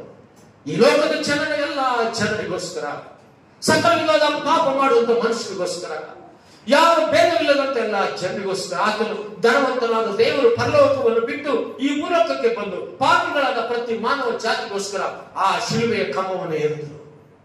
ಇಂಥ ಭಯಂಕರವಾದಂತ ಕ್ರೂರಿಗೋಸ್ಕರ, ಇಂಥ ಭಯಂಕರವಾದ ಪಾಪಿಷ್ಠರಿಗೋಸ್ಕರ, ಅದೊಂದು ಬೇಸಕನಂತ ಜನರಿಗೋಸ್ಕರ, ಯೇಸು ಕ್ರಿಸ್ತ ತಿಳಿದಂತ ಮನುಷ್ಯರಿಗೋಸ್ಕರ, ಎಲ್ಲ ಕುಲದವರಿಗೋಸ್ಕರ ಯೇಸು ಸ್ವಾಮಿಗೆ ಏನ್ ಮಾಡಿದ್ರು? ಹಿಡ್ಕೊಂಡೋಗಿ ತಲೆಗೆ ಮುಳ್ಳಿನಕ್ಕೆ ಹಾಕಿದ್ರು. ಆತನು ಅಪಹಾಸ್ಯ ಮಾಡಿ, ಯೆಹೂದ್ಯ ರಾಜನು ನೀನು ತಪ್ಪಿಸ್ಕೊಂಡ್ರು ನನ್ನ ಯೇಸಯ್ಯನಿಗೆ ಅಪಹಾಸ್ಯ ಮಾಡಿದ್ರು. ಮುಖಕ್ಕೆ ಮುಗಿದ್ರು, ಪಕ್ಕಿಗೆ ತಿವಿದ್ರು. ಎಷ್ಟೋ ಹಿಂಸೆ ಯೇಸು ಸ್ವಾಮಿ ಕೊಟ್ಟರು. ನಿನಗೋಸ್ಕರ ನನಗೋಸ್ಕರ ಹಿಂಸೆಯನ್ನು ತಾಳಿದ್ರು. ನಿನಗೋಸ್ಕರ ನನಗೋಸ್ಕರ ಕಲ್ವರಿ ಕ್ರೂಚಿಯಲ್ಲಿ ತನ್ನ ಪ್ರಾಣವನ್ನು ಬಿಟ್ಟರು. ತನ್ನ ಕೈ ಕಾಲು ಮಳೆಯಿಂದ ಒರೆಸ್ಕೊಂಡ್ರು.